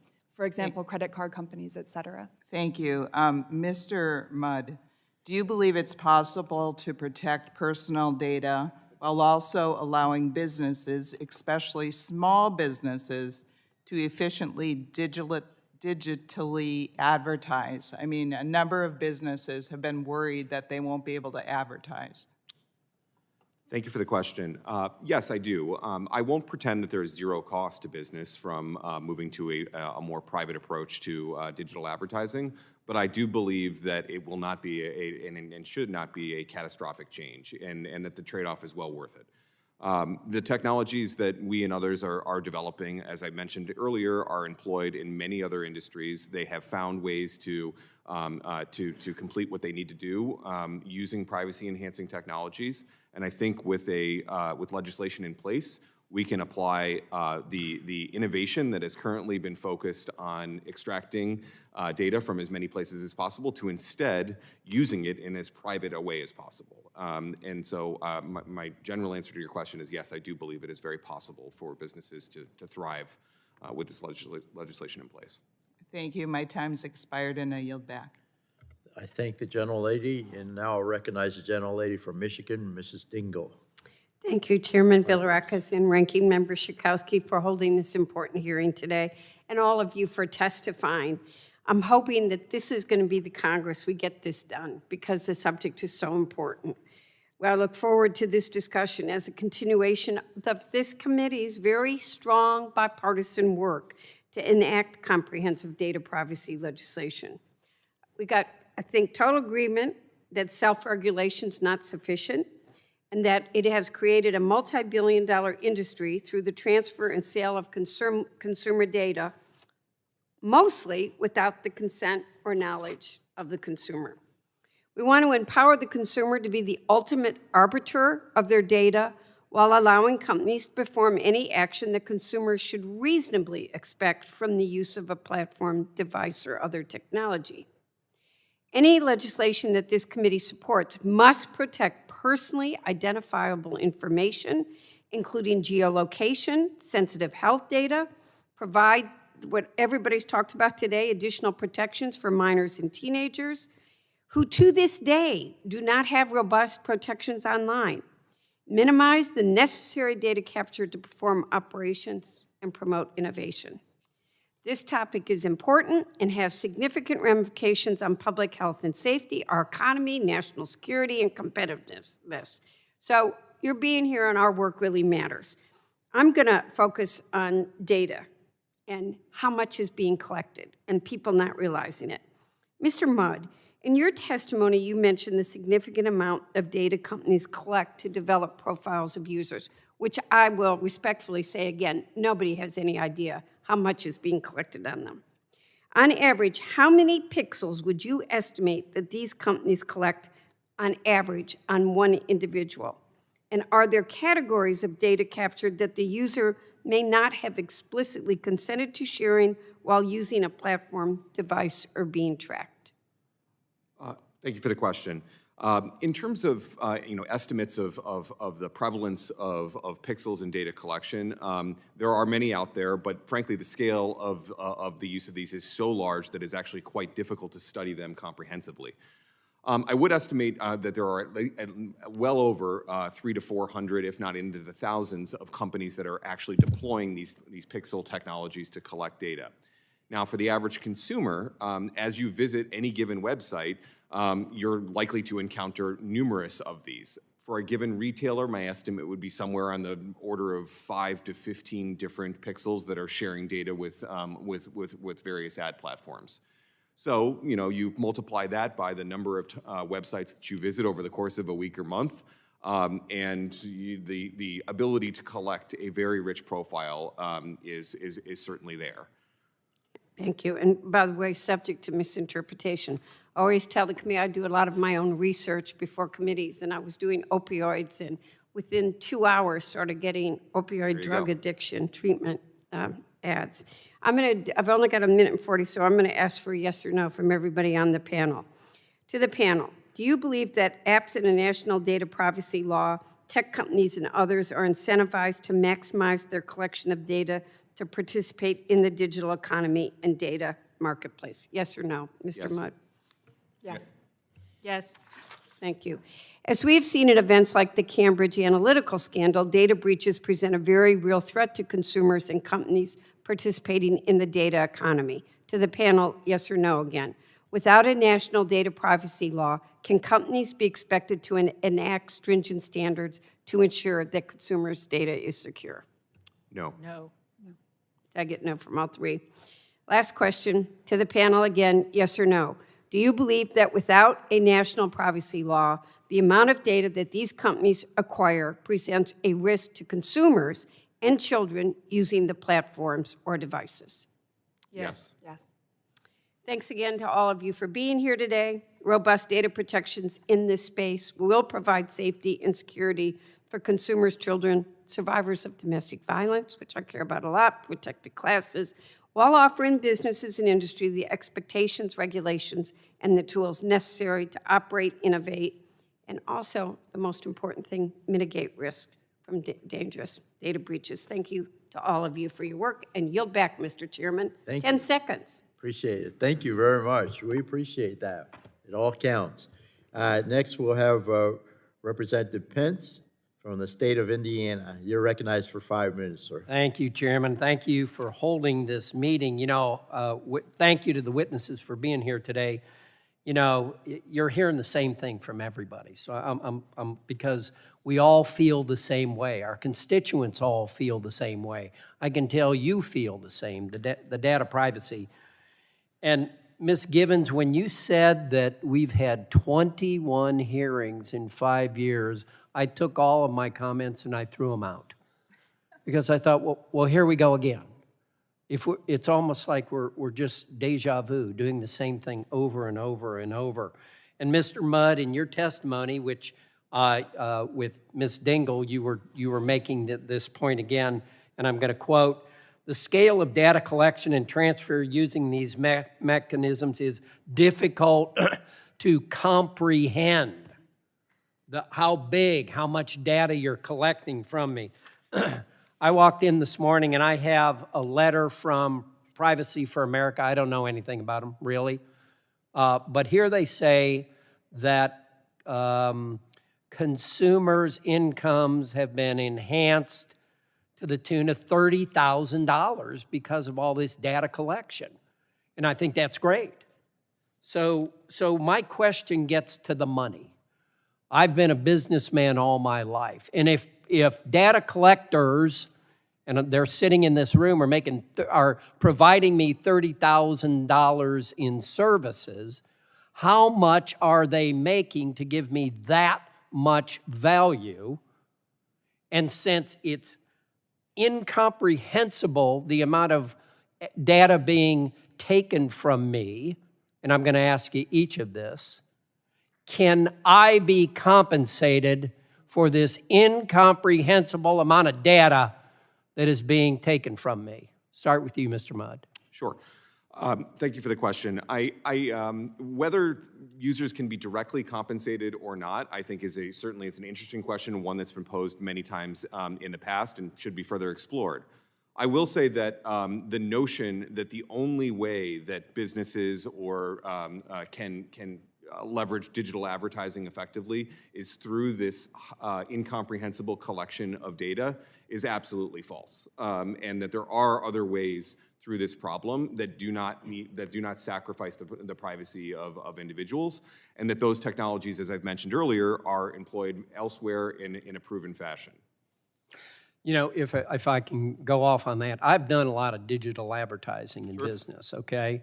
And we've thrown out the baby with the bathwater when it comes to mail, radio, and TV. And I'm not doing an advertisement for the other mediums or the other venues, okay? But I have found that digital advertising for a small business is not very effective. But back to the same question: can I make money off my data that everybody's taken from me?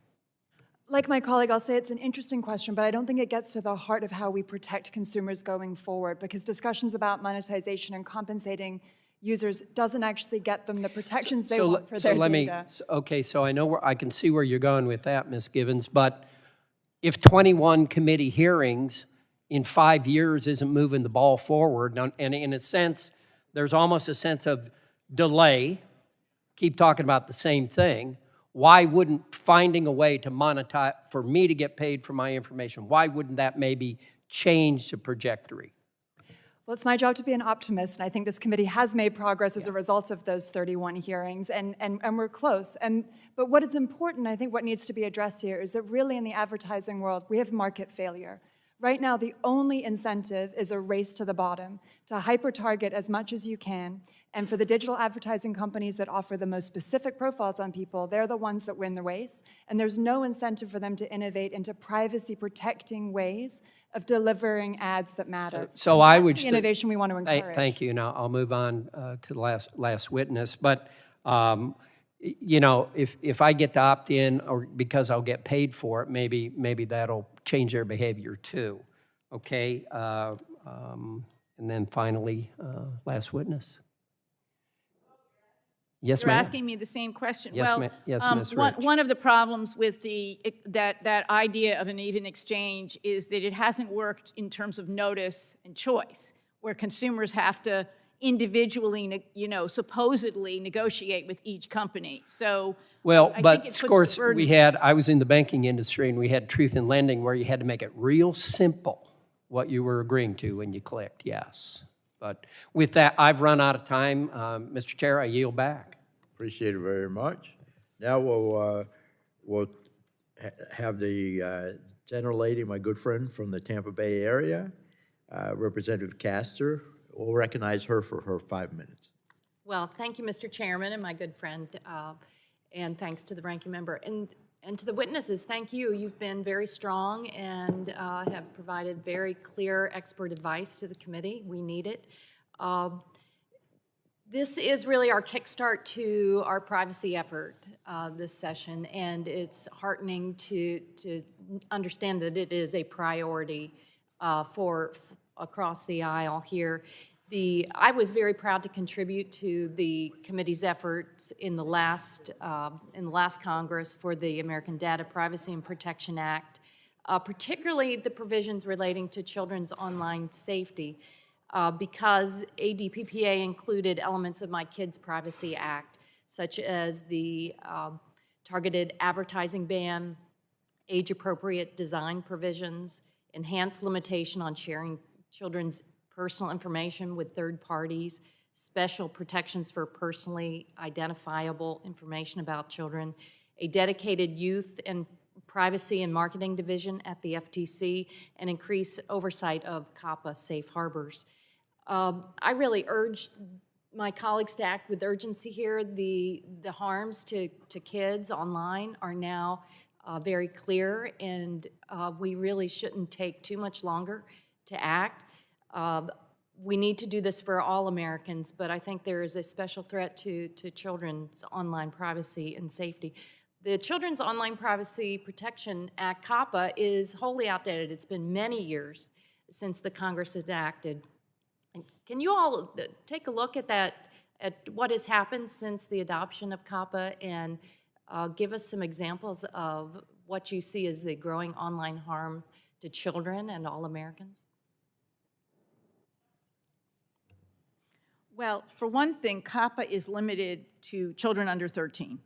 And as this committee and other work done in other committees has shown, there are a lot of harms to, at least to people who are, under 16 or 17. You could go higher too, but all the things we've seen with social media. So if this committee and the public is seeking greater protections for teens, COPPA doesn't do it. COPPA also is very basic, and the FTC, even in the 2013 rule review, which was the last one, did somersaults to try to get at the platforms, to try to protect information that wasn't listed in the original COPPA statute, like location data and IP addresses. And so it absolutely needs to be updated to reflect what has happened since COPPA was passed in 1998. And you highlighted the fact that the FTC hasn't been using some of its tools now in response to language I authored in the FY22 Omnibus. The FTC published a report providing details about its work on COPPA. In that report, the FTC stated that the Commission dedicates approximately 9 to 11 staff and has opened 80 investigations of potential COPPA violations in the past 5 years. That's woefully inadequate, and even the FTC says as much in the conclusion to that report. They stated, with more resources, however, the FTC could do more, and we need them to do more. Do you think the FTC should have more resources and authority to protect kids online? Absolutely. It is shocking how few resources the FTC has for privacy. It's a fairly large proportion of the consumer protection mission, but it's about 50 dedicated people to privacy, which if you consider that to other countries that are much smaller and the kind of staff they have to police privacy, it's just woefully inadequate. The FTC absolutely needs more resources, but it also needs more authority because the authority is thin. Ms. Gibbons.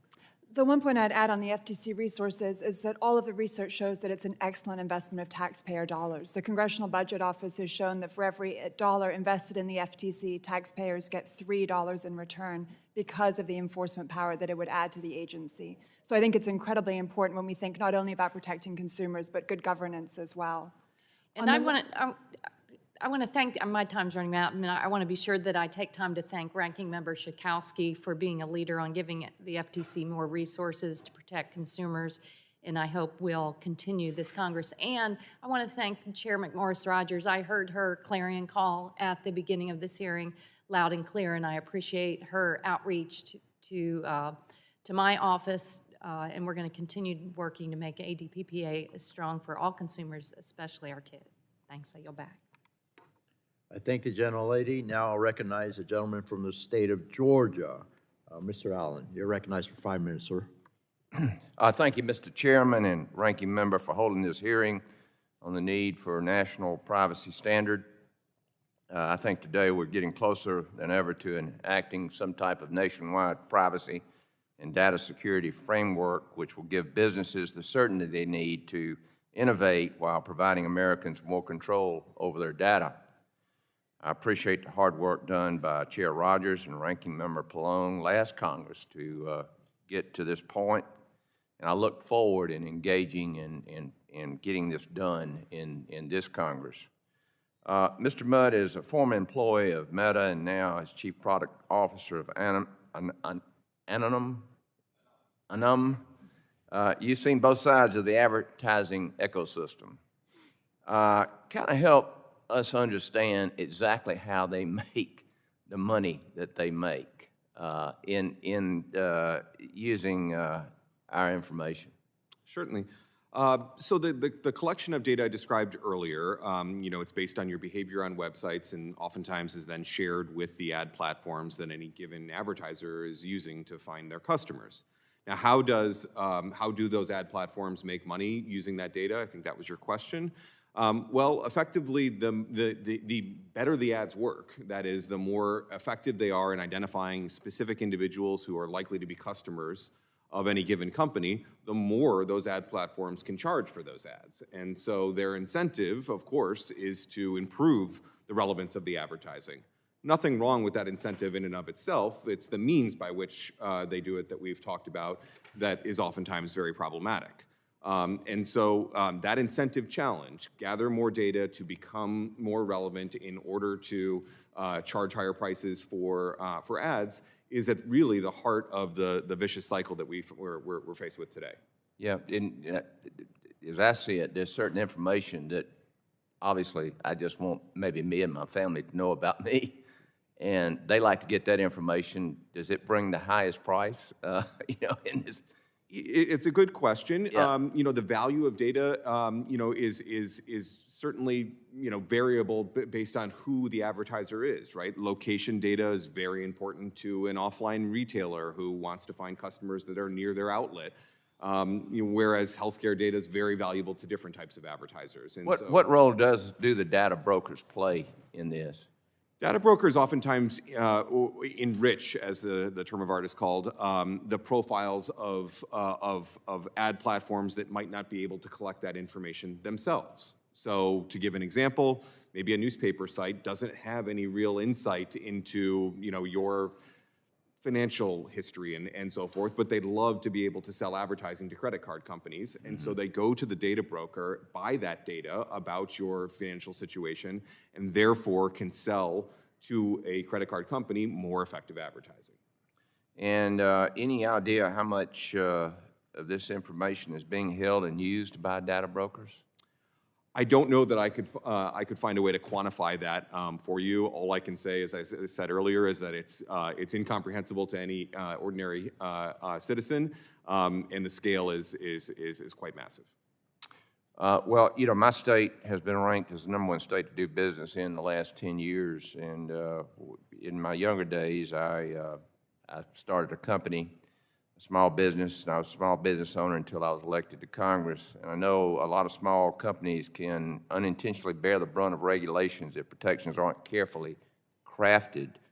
How can companies like yours enable small businesses without sacrificing the privacy of consumers? Yeah. Thank you for the question. I think there are a number of ways. First of all, I would say that we want to encourage competition in the digital advertising ecosystem. And to do that, what we need to do is level the playing field so that smaller publishers and ad platforms can compete with the largest ones more effectively. By enacting legislation like ADPPA, we take a meaningful step forward in making the digital advertising ecosystem, I believe, more competitive, which will serve small businesses in providing them more options for promoting their business, you know, and competing with larger businesses. And Ms. Rich, I've got 21 seconds, but why is it essential that any privacy law protect all Americans regardless of age? Because all Americans, regardless of age, need privacy protections and haven't had it. And by the way, it hasn't been 31 hearings. It's probably been several hundred since I've been participating in this debate. In addition to the kids' provisions, though, in the ADPPA would provide, not only would it provide targeted protections for kids of the kind that we've already talked about, but even the general provisions, data minimization, data security, privacy by design would also protect kids, which is why we need to do it all together. Good. Thank you, and I yield back.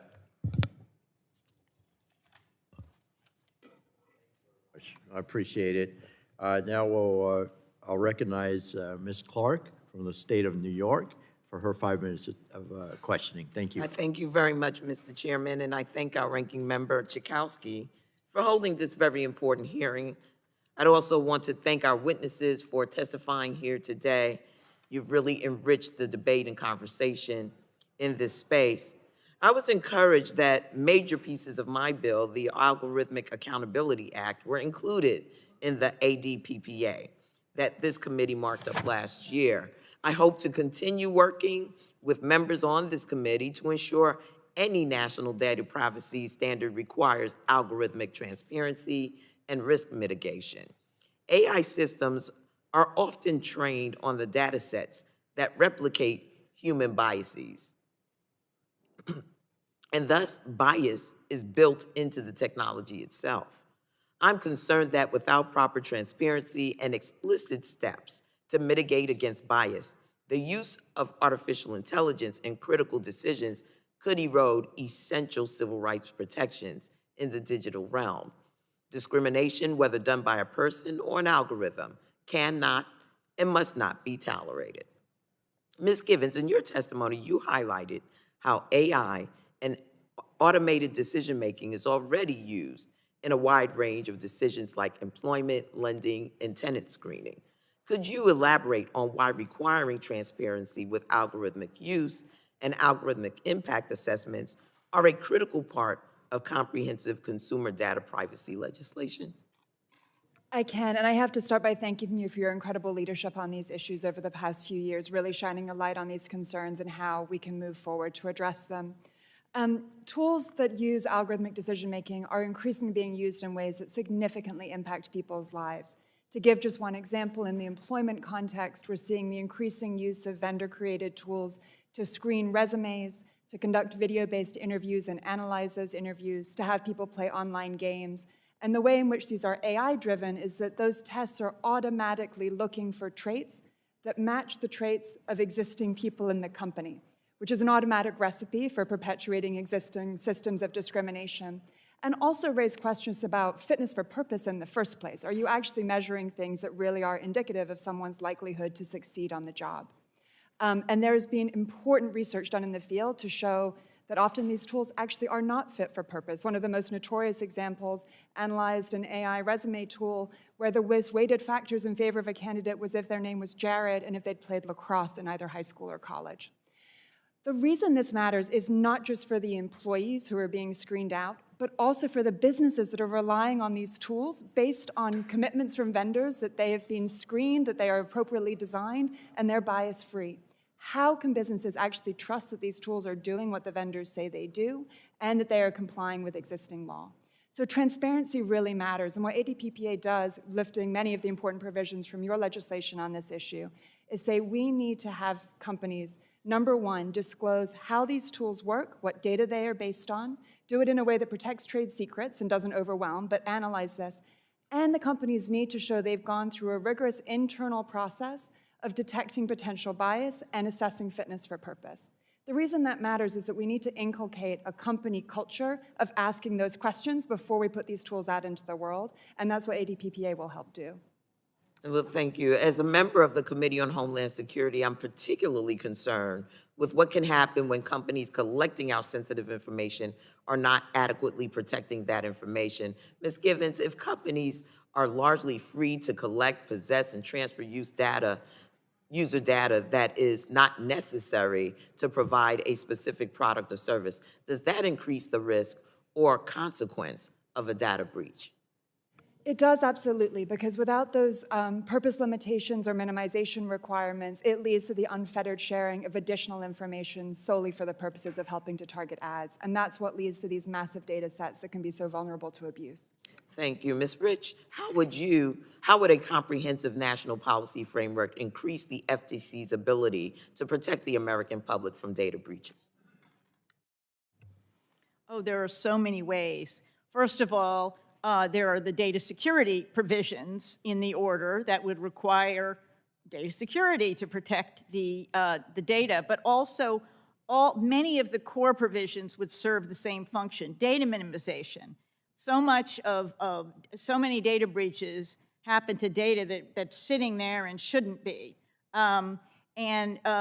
Same with protections for sensitive information. If people can prevent their sensitive information from being over-collected and stored, it's less likely to be breached. So there are so many ways in which this helps the FTC, in addition to giving them civil penalty authority, which they do not have for first-time violators, to increase deterrence. Mr. Chairman, I thank you, and I yield back. Thanks so very much. Okay, now what we'll do is we have votes on the floor, and we'll recess and come back 10 minutes after the final vote, because I have several members on our side, on the Republican side, that haven't had the opportunity to ask questions, whether it's sitting on the committee, but we've had several that have waved on as well, and I really think we need to give them an opportunity. I appreciate the witnesses for their patience. Thanks so much. So we'll go ahead and, without objection, we'll recess. Okay. Thanks, Jen.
All right, the meeting will come to order. I want to thank y'all. I thank the witnesses. Y'all were outstanding, by the way, okay? And the consensus is really good for us to know that we knew it anyhow, but to know that we passed a good bill last session, and we can improve upon it. And y'all are contributing factors, there's no question. So why don't I recognize my good friend from East Tennessee, Ms. Harshberger, who is our, what is it, the youngest pharmacist. Yeah. The youngest pharmacist on the Youngest, committee. but he can still claim Recognize you oldest. for 5 minutes. Thank you, sir. Thank you, Mr. Chairman. Thank you for the witnesses. My first question, sir, is to Mr. Mudd. One of the reasons that America has such a robust economy is because startups are able to establish themselves in the marketplace. What safeguards should authors of the federal privacy legislation build in specifically for the protection of these small and medium-sized businesses? Thank you for the question. I do believe, and I'm no expert, that there are some provisions that safeguard the smaller businesses and their use of data, and I think those are very much appropriate. I would say that it's important to level the playing field between smaller companies that are trying to establish a publishing presence and an advertising business online, and the very large ones. And I think this bill goes a long way towards leveling that playing field and raising the bar across the board, so that it's not just the largest tech companies that have access to the data that is so powerful in an advertising business, and they have such an incumbent advantage. Okay, very good. That kind of leads me into my next question. You know, I'm thrilled we're working to draft a privacy framework that appropriately balances data privacy for our constituents while also helping businesses receive more clarity about the rules of the road. Black and white clarity of what is and isn't permissible is especially important for these small and medium-sized businesses who don't have dedicated compliance departments and lack the resources to survive endless lawsuits from predatory attorneys. And I can say that because I've been a small business owner of independent pharmacies for over 30 years, and believe me, I know that it's incredibly difficult to navigate the rules, the privacy rules, the data rules, the healthcare rules from state to state. And then you have to outsource that to be compliant to somebody who knows the rules. And therefore, you run the risk of having that data compromised and used. You know, healthcare fraud is very prevalent, as you mentioned. My question is, what can be done to ensure there's clarity for all these businesses to thrive under a federal privacy framework? And I will open that up to all three of you. Whoever wants to go first. I'll mention one thing, and then I'll pass it to my colleagues here, and that is just that I think that a state-by-state patchwork is particularly onerous to small businesses who are trying to comply with different rules, as you mentioned, and that even just establishing a single benchmark and compliance program would go a long way towards supporting small business and innovation.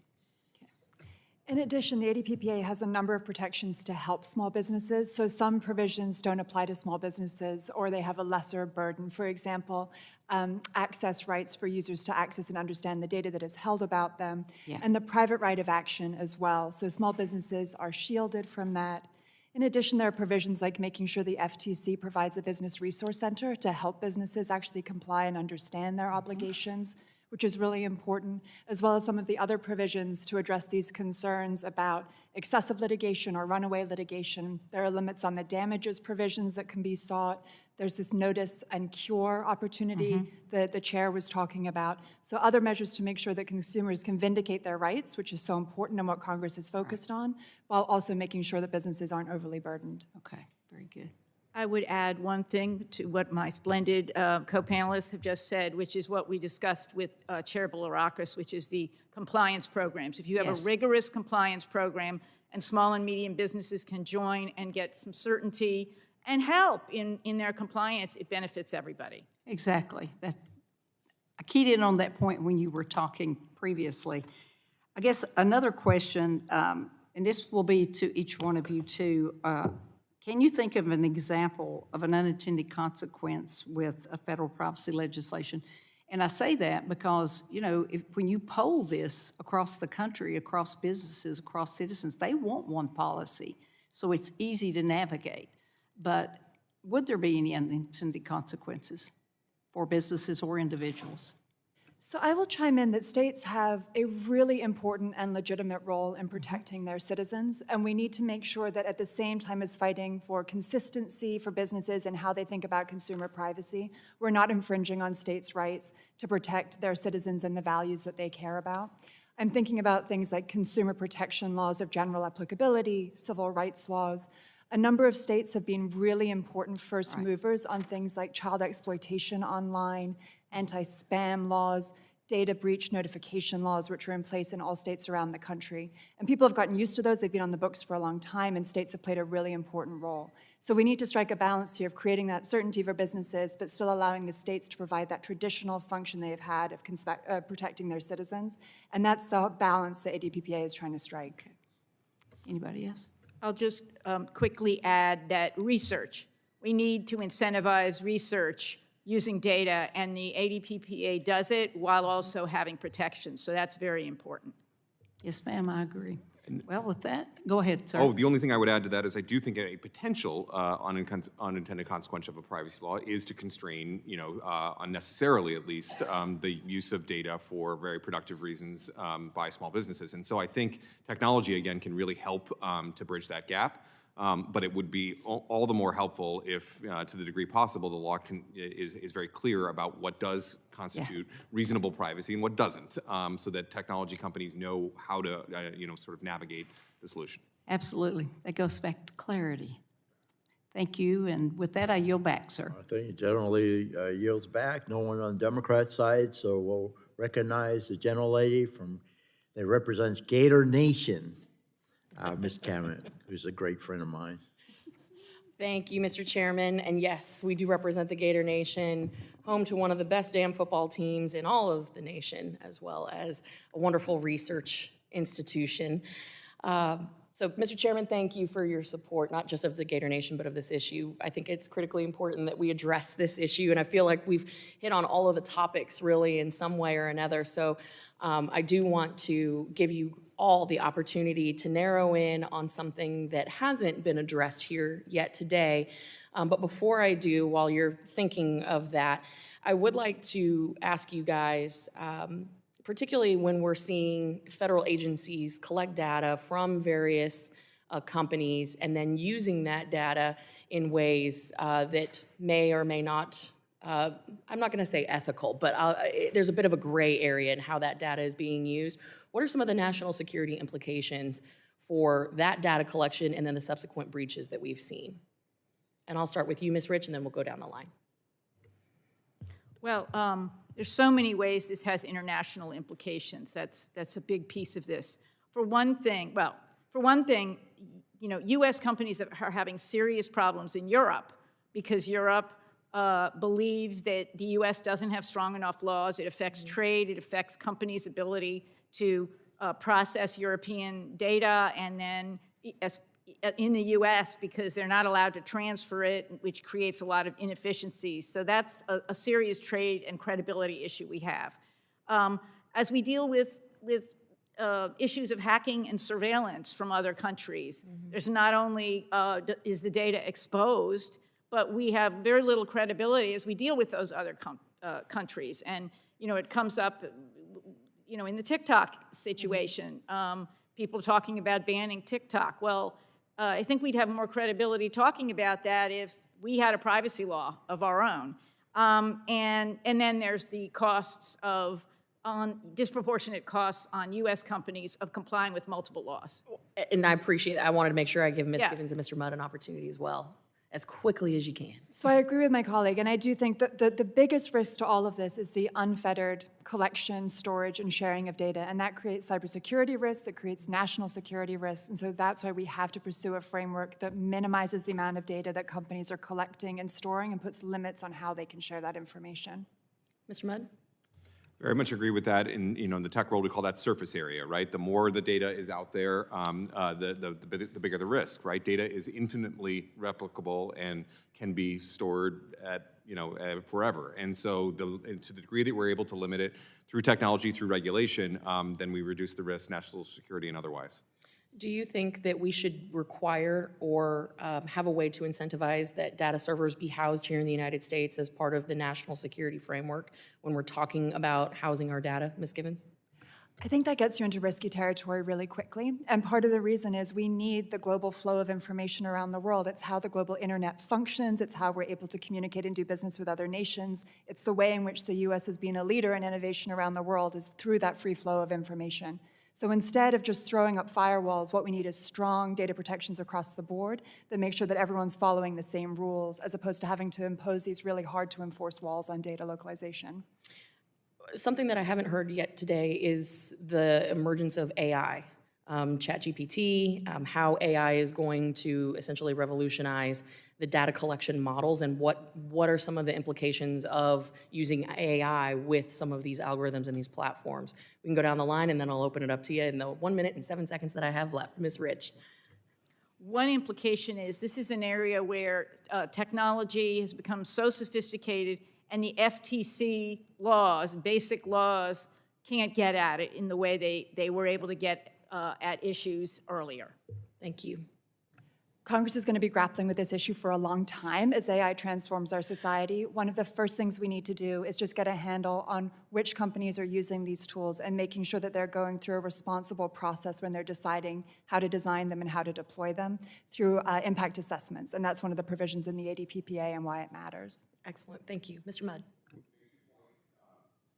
Would make 2 points. First, that regulating the use is really important, as Ms. Rich mentioned, and flexibility to adapt, to further use cases along the way is really important.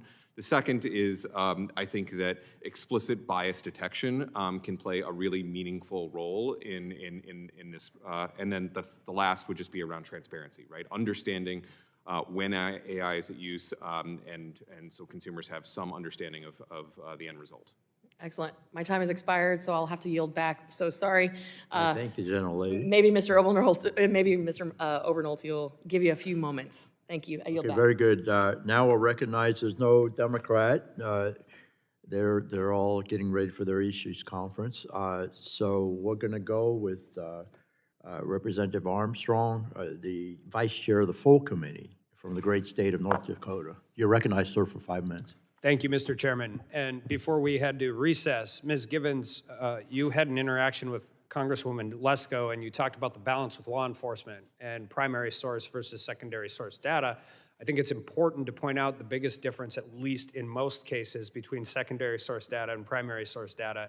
One requires a warrant, one doesn't. And I personally think the privacy portion of this is a feature, not a bug. Are you familiar with the September 26, 2022 letter to the House from various law enforcement associations expressing concern with potential data privacy legislation? There's a quote that it has major negative consequences that would make it harder to investigate criminal activity. Not the specifics of that letter, but I am with the general set of issues raised. Well, the letter continues, and it says, will likely complicate the private sector's ability to continue its ongoing efforts to cooperate and voluntarily share certain information with law enforcement. Essentially, the letter addresses the warrantless purchase of consumer data from brokers to generate investigatory leads. Are you familiar with the Center for Democracy and Technology report from December of 2021? I am. My team and colleagues wrote it. Legal loopholes and data for dollars, how law enforcement and intelligence agencies are buying your data from brokers. Would you mind briefly summarizing the general conclusion of that document? Yes. I'll let you weigh in too, Mr. Mudd, because you've been pretty fired up about some of this stuff. So yes, one of the major concerns about data brokers is that they aggregate these vast amounts of information. And in addition to selling it to target ads, it does become a target for law enforcement. And law enforcement is able to buy that data on the open market like any other person. And in doing so, circumvent their Fourth Amendment obligations. So CDT and other civil society organizations have been vocal in raising the constitutional concerns that that raises and the protections for people's freedoms and civil liberties. We're not saying that law enforcement work shouldn't happen. Of course it should. But it needs to be subject to reasonable oversight in the constraints of the Constitution and the law. Well, and I want to be perfectly clear. Law enforcement should use every tool. Good law enforcement officers are going to use every single tool that exists for them to solve crimes, to do all of those things. It's our job to set the guardrails on this.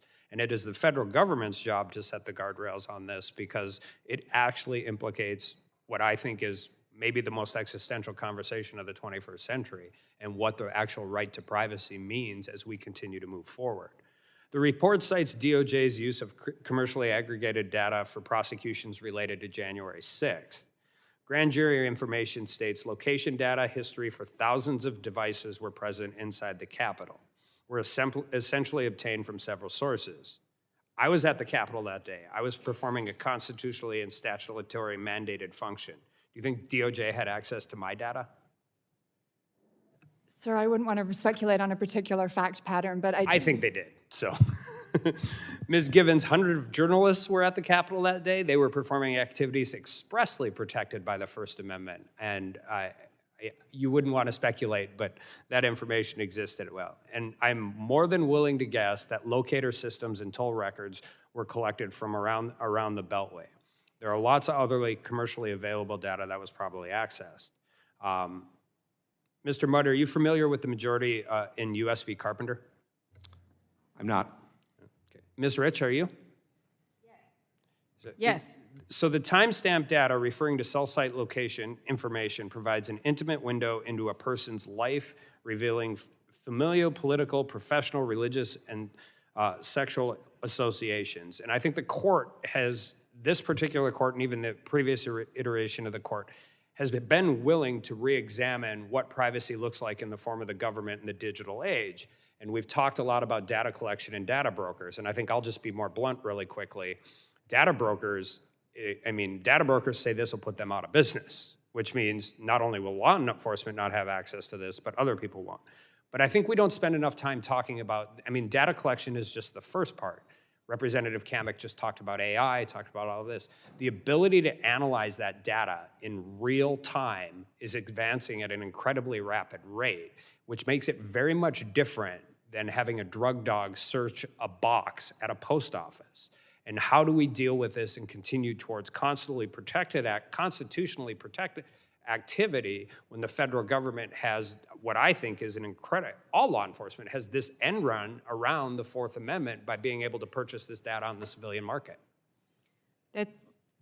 That's exactly right. If our rights exist for a certain reason, you shouldn't be able to just go to another company and get the same data and not abide by those rights. It's an end run. That's exactly what it is. With that, I will yield back, and I apologize to Mr. Mudd. I kind of wasn't totally honest with him. Thank you. The gentleman yields back. Now, one on the Democratic side, so we'll recognize Representative Fulcher for his 5 minutes from the great state of Idaho, right? Idaho. It's Idaho, yes. Thank you, Mr. Idaho. Chairman. Thank you. And to our panelists, thank you for your participation today and for your testimonies. And as I have said in previous sessions, please understand that some of us have dueling responsibilities, and so the fact that we're not here the entire time doesn't mean we don't care what you have to say, and to the contrary, very much so, and for your written testimony as well. I want to focus on two things, and I'm going to ask Ms. Rich to start this, please. Transparency in algorithms and what those relay, what those do, is something I'm very interested in. I think that there needs to be some exposing of that and some improved transparency. My question for you is it possible to have transparency without exposing secrets necessary to operate a business? Are you referring to the algorithms yes, that are assessments. used? Yes. So expand on that if you would, please. So the FTC can seek a lot of information right now that would be used to create those assessments. The assessments, though, create even more transparency so that an agency can look to see if laws are being violated and being adhered to. The FTC already has a model for this because in all of its data security orders and its investigations too, it gets very, very sensitive information and even audits in those orders, which it evaluates. So it can do this, and there are procedures for protecting trade secrets and keeping the confidential information in those reports private. There's extensive confidentiality procedures. If I could ask you to take that same Yes. analysis and direct it towards what about the end user of that information, you're talking about FCC, Yeah. I think. What about for the transparency by the user? I think that's more difficult because I'm not sure that consumers are really going to understand all the details disclosed about algorithms. The information that the FTC gets is probably pretty complex, and they need technologists to help them evaluate it and figure out whether discrimination is going on. So while there could be some mechanisms for explaining the algorithms to consumers, I'm not sure we would want to give it to them. I don't think it would mean much, and it would be very difficult then to protect My it. personal concern is the use of the data, who owns that data, how that data gets used. Mr. Mudd has talked about that. I've caught a piece of that. I'm going to do a follow-up question with him. But this is a big, complicated issue. And so one follow-up to you, if I may. Is the FCC the best entity to be the regulator of that, the monitor of that? Yes, it is the most experienced, but it would need to get help. It needs more technologists. It needs more resources if it's going to be evaluating Statutory algorithms. changes as well? Excuse me? Statutory changes as well? It totally needs statutory changes. It needs the ADPPA or something like it. Okay. Mr. Fulcher, if I may, there are provisions in the ADPPA that protect trade secrets, and so the vision is that those impact assessments are performed by companies, submitted to the FTC, that can then look further into them if they want to. Disclosure to the public is optional by a company, and there's specific language in there to protect trade secrets while still making sure companies are going through that assessment process of really making sure they're being honest and thoughtful about the direction In your they're opinion, using. is that language sufficient? Yes, I think it's well drafted. All right, thank you. Mr. Mudd, shifting gears a little bit, I want to talk about GDPR. Well, maybe I'm not shifting gears all that much. My perception of what's transpired in Europe over that is that it's been helpful to large companies, not so helpful to small companies. First of all, is that your perception as well? And secondly, we've only got about 50 seconds left, is what is the primary component or components of that need to be different when we embark on that path? Sure. My perception matches yours, that it has likely been more easier for larger business to adjust to that regulation and to comply with it, and therefore probably more difficult for smaller businesses.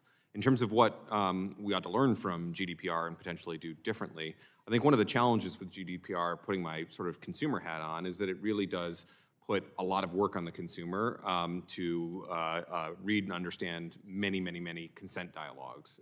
And instead, I would hope that we can find a way to sort of raise the bar, as we've talked about, instead of asking consumers to navigate very difficult choices, in some cases no choice at all if they want to access content.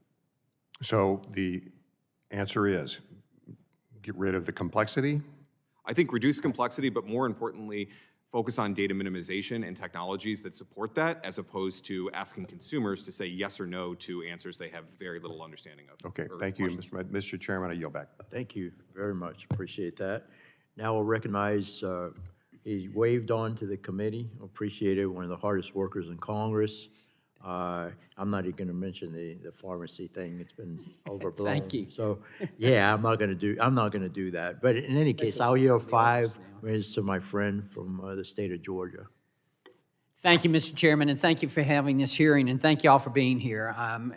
As was indicated, I'm a pharmacist. I'm not an IT technician, but I will tell you I'm a consumer, and I'm concerned. And you know, I've experienced it myself. I've experienced, I have a truck. I've got a Toyota Tundra, 478,000 miles on it. I mean, and I'm going to get to 500, I'm sure. But, you know, I had a cover on the back, and it dry rotted, and I needed to get a replacement for it. And I just searched for it. And then all of a sudden, I started getting all these ads for this. And I thought, how in the world? And so it's real. This is real, and this is something, and that's why I wanted to wave on, because this is so vitally important to us, and it's just fascinating to me, because I know we need to do something, but I want to do the right thing. I don't want to suppress freedom of speech. I don't want to suppress innovation, but when you don't do something, you're doing something. And if we don't do something, then we're going to be in a mess. Mr. Chairman, to begin with, according to the Information Technology and Innovation Foundation, over the next 10 years, it's estimated that the growing patchwork of state privacy laws that we're experiencing will cost over $1 trillion, with at least $200 billion hitting small businesses. And I know about small businesses because I ran one for 32 years, so I do have some expertise there. But Mr. Chairman, I'd like to ask unanimous consent to include this report from the ITIF in the record. Without objection, so ordered. Again, okay, Ms. Rich, I want to start with you and get right to it. Mr. Bilirakis hit on this earlier in the hearing, but the FTC rulemaking won't be preempting the 5 states with the enacted laws, nor any succeeding legislation. So I agree with you. This committee, we have the responsibility to pass a national standard, and that's going to be extremely important. But I want to dig into the FTC rulemaking a little bit more. I understand there's a difference between the FTC's APA rulemaking authority and their MAG-MOS rulemaking authority. I've heard there may not be legal authority for the FTC to do their own privacy rule under MAG-MOS, but their authority is pretty clear-cut. Can you put on your FTC expertise hat right now and give us your thoughts on whether they have a legal standing to promulgate this rule? Yes, and thanks for the question. So the FTC Act explicitly authorizes the FTC to develop rules under this so-called MAG-MOS process to halt and remedy unfair or deceptive practices. It even tells the FTC what process to use. And the FTC has used MAG-MOS to develop other rules. So I think the FTC is on pretty solid ground, generally, doing rulemaking using this tool. The problem is it's very cumbersome, and it's limited, so that, given the breadth and significance of the privacy issues here, the FTC can't do so much of what's in the law that you guys have been, writing and grappling with. Absolutely. Even more reason why we need to pass a national standard. Yes. Mr. Mudd, I want to go to you. In your opinion, do you think overly restrictive rules that stymie innovation, because I'm concerned about freedom of speech, I'm concerned about stymieing innovation as well. I don't want to do that. And the internet's one of the greatest inventions of our lifetime. I get it and I understand that, but at the same time, as I said earlier, if we don't do something, you're doing something. So we got to address this, and it's incumbent upon us here in Congress. That's our responsibility. So, and we're responsible people. I know that some people would disagree with that, but I don't. I think we are. We need to do something. But just let me ask you, do you think that overly restrictive rules that would stymie innovation in the data-driven economy harm America's competitiveness with respect to our global competitors? I think there's potential, but I don't believe the ADPPA will have that effect. I believe that what technology companies, big and small, need is clarity. And the idea of trying to adjust to multiple jurisdictions across the country is extremely taxing, and probably a bigger tax on innovation than would be clarity across the board. The second piece I would make, or the second point I would make, is that there are technologies, again, that are deployed in many other verticals that allow you to process data in privacy compliant ways. And if these rules, if this legislation takes effect, the innovation will shift towards using those technologies. And I think that's a really good thing for consumers and a really good way for this country to lead on innovation in this space. Yeah, well, look, all of that put together, the fact that I don't want to suppress freedom of speech, I don't want to suppress innovation, I don't want us to get behind our global competitors. That's why this is a heavy lift. I mean, we need y'all's help. Mr. Chairman, I'm out of time, and I'll yield back. Thank y'all again for being here. I appreciate it. The gentleman yields back. Now we'll recognize, certainly last but not least, he's got a lot of experience in this area. So we'll recognize Representative Alberti from the great state of California. Thank you, Mr. Chairman. 5 minutes. Thanks. Thank you, sir. Ms. Rich, you said something at the end of your testimony that really resonated with me. You said that one of the primary reasons why Congress needs to act to establish data privacy standards at a federal level is because the FTC is unable to, through rulemaking, resolve the primary controversies of data privacy, those being preemption and also private right of action. I couldn't agree with you more. So I know that Mr. Duncan asked you about preemption, and you said some level of preemption is necessary, but I wanted to tunnel down on that. Should we completely preempt away from the states this space, or should we allow the states to create standards that might be more stringent than those created at the federal level? Well, as I've said, I think that some level of preemption is necessary for consistency. I also think we're beyond, in the debate, total preemption, because clearly compromises need to be made, and I'm in awe of this committee's work for making some of those hard cuts, at least attempting to. So, I think the ADPPA attempts to strike a good balance of partially preempting to create as much consistency as possible, but allowing, first of all, allowing all the state AGs and other state agencies to enforce, which is incredibly important, and then leaving certain things in place. There's a third issue that's really controversial, too, that I think Congress needs to resolve, which is how much discretion the FTC should have through its own rulemaking. And so if the FTC does its rulemaking that it's doing, it has total discretion. But this body has tried to make decisions about when the FTC should be able to do rulemaking and when Congress's decisions should be the law of the land. Yeah.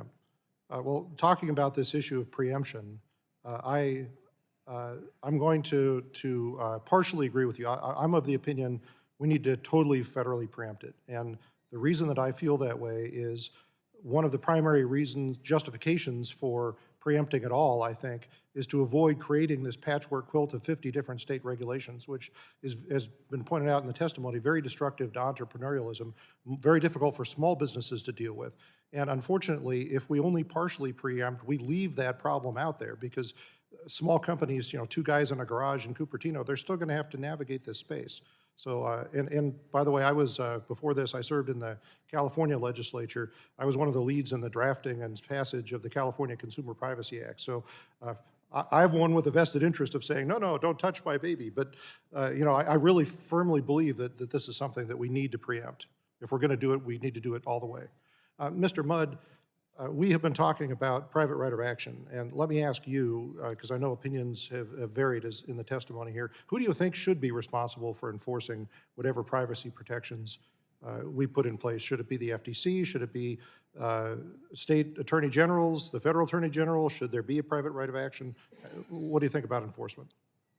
Representative, I apologize. It is not an area of my expertise, and I'd be reluctant to offer an opinion like that. Okay, we'll go back to Ms. Rich then. I know she has an opinion on this subject.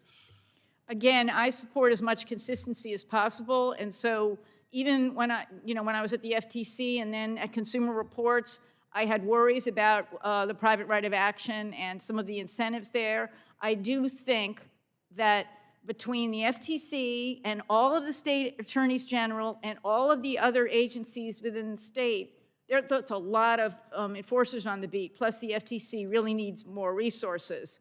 But we're a little bit beyond barring the entire right, private right of action. Again, a lot of this is a political decision that you all need to make, and compromises have been made, and my hat is off to you guys for being able to do so. Sure.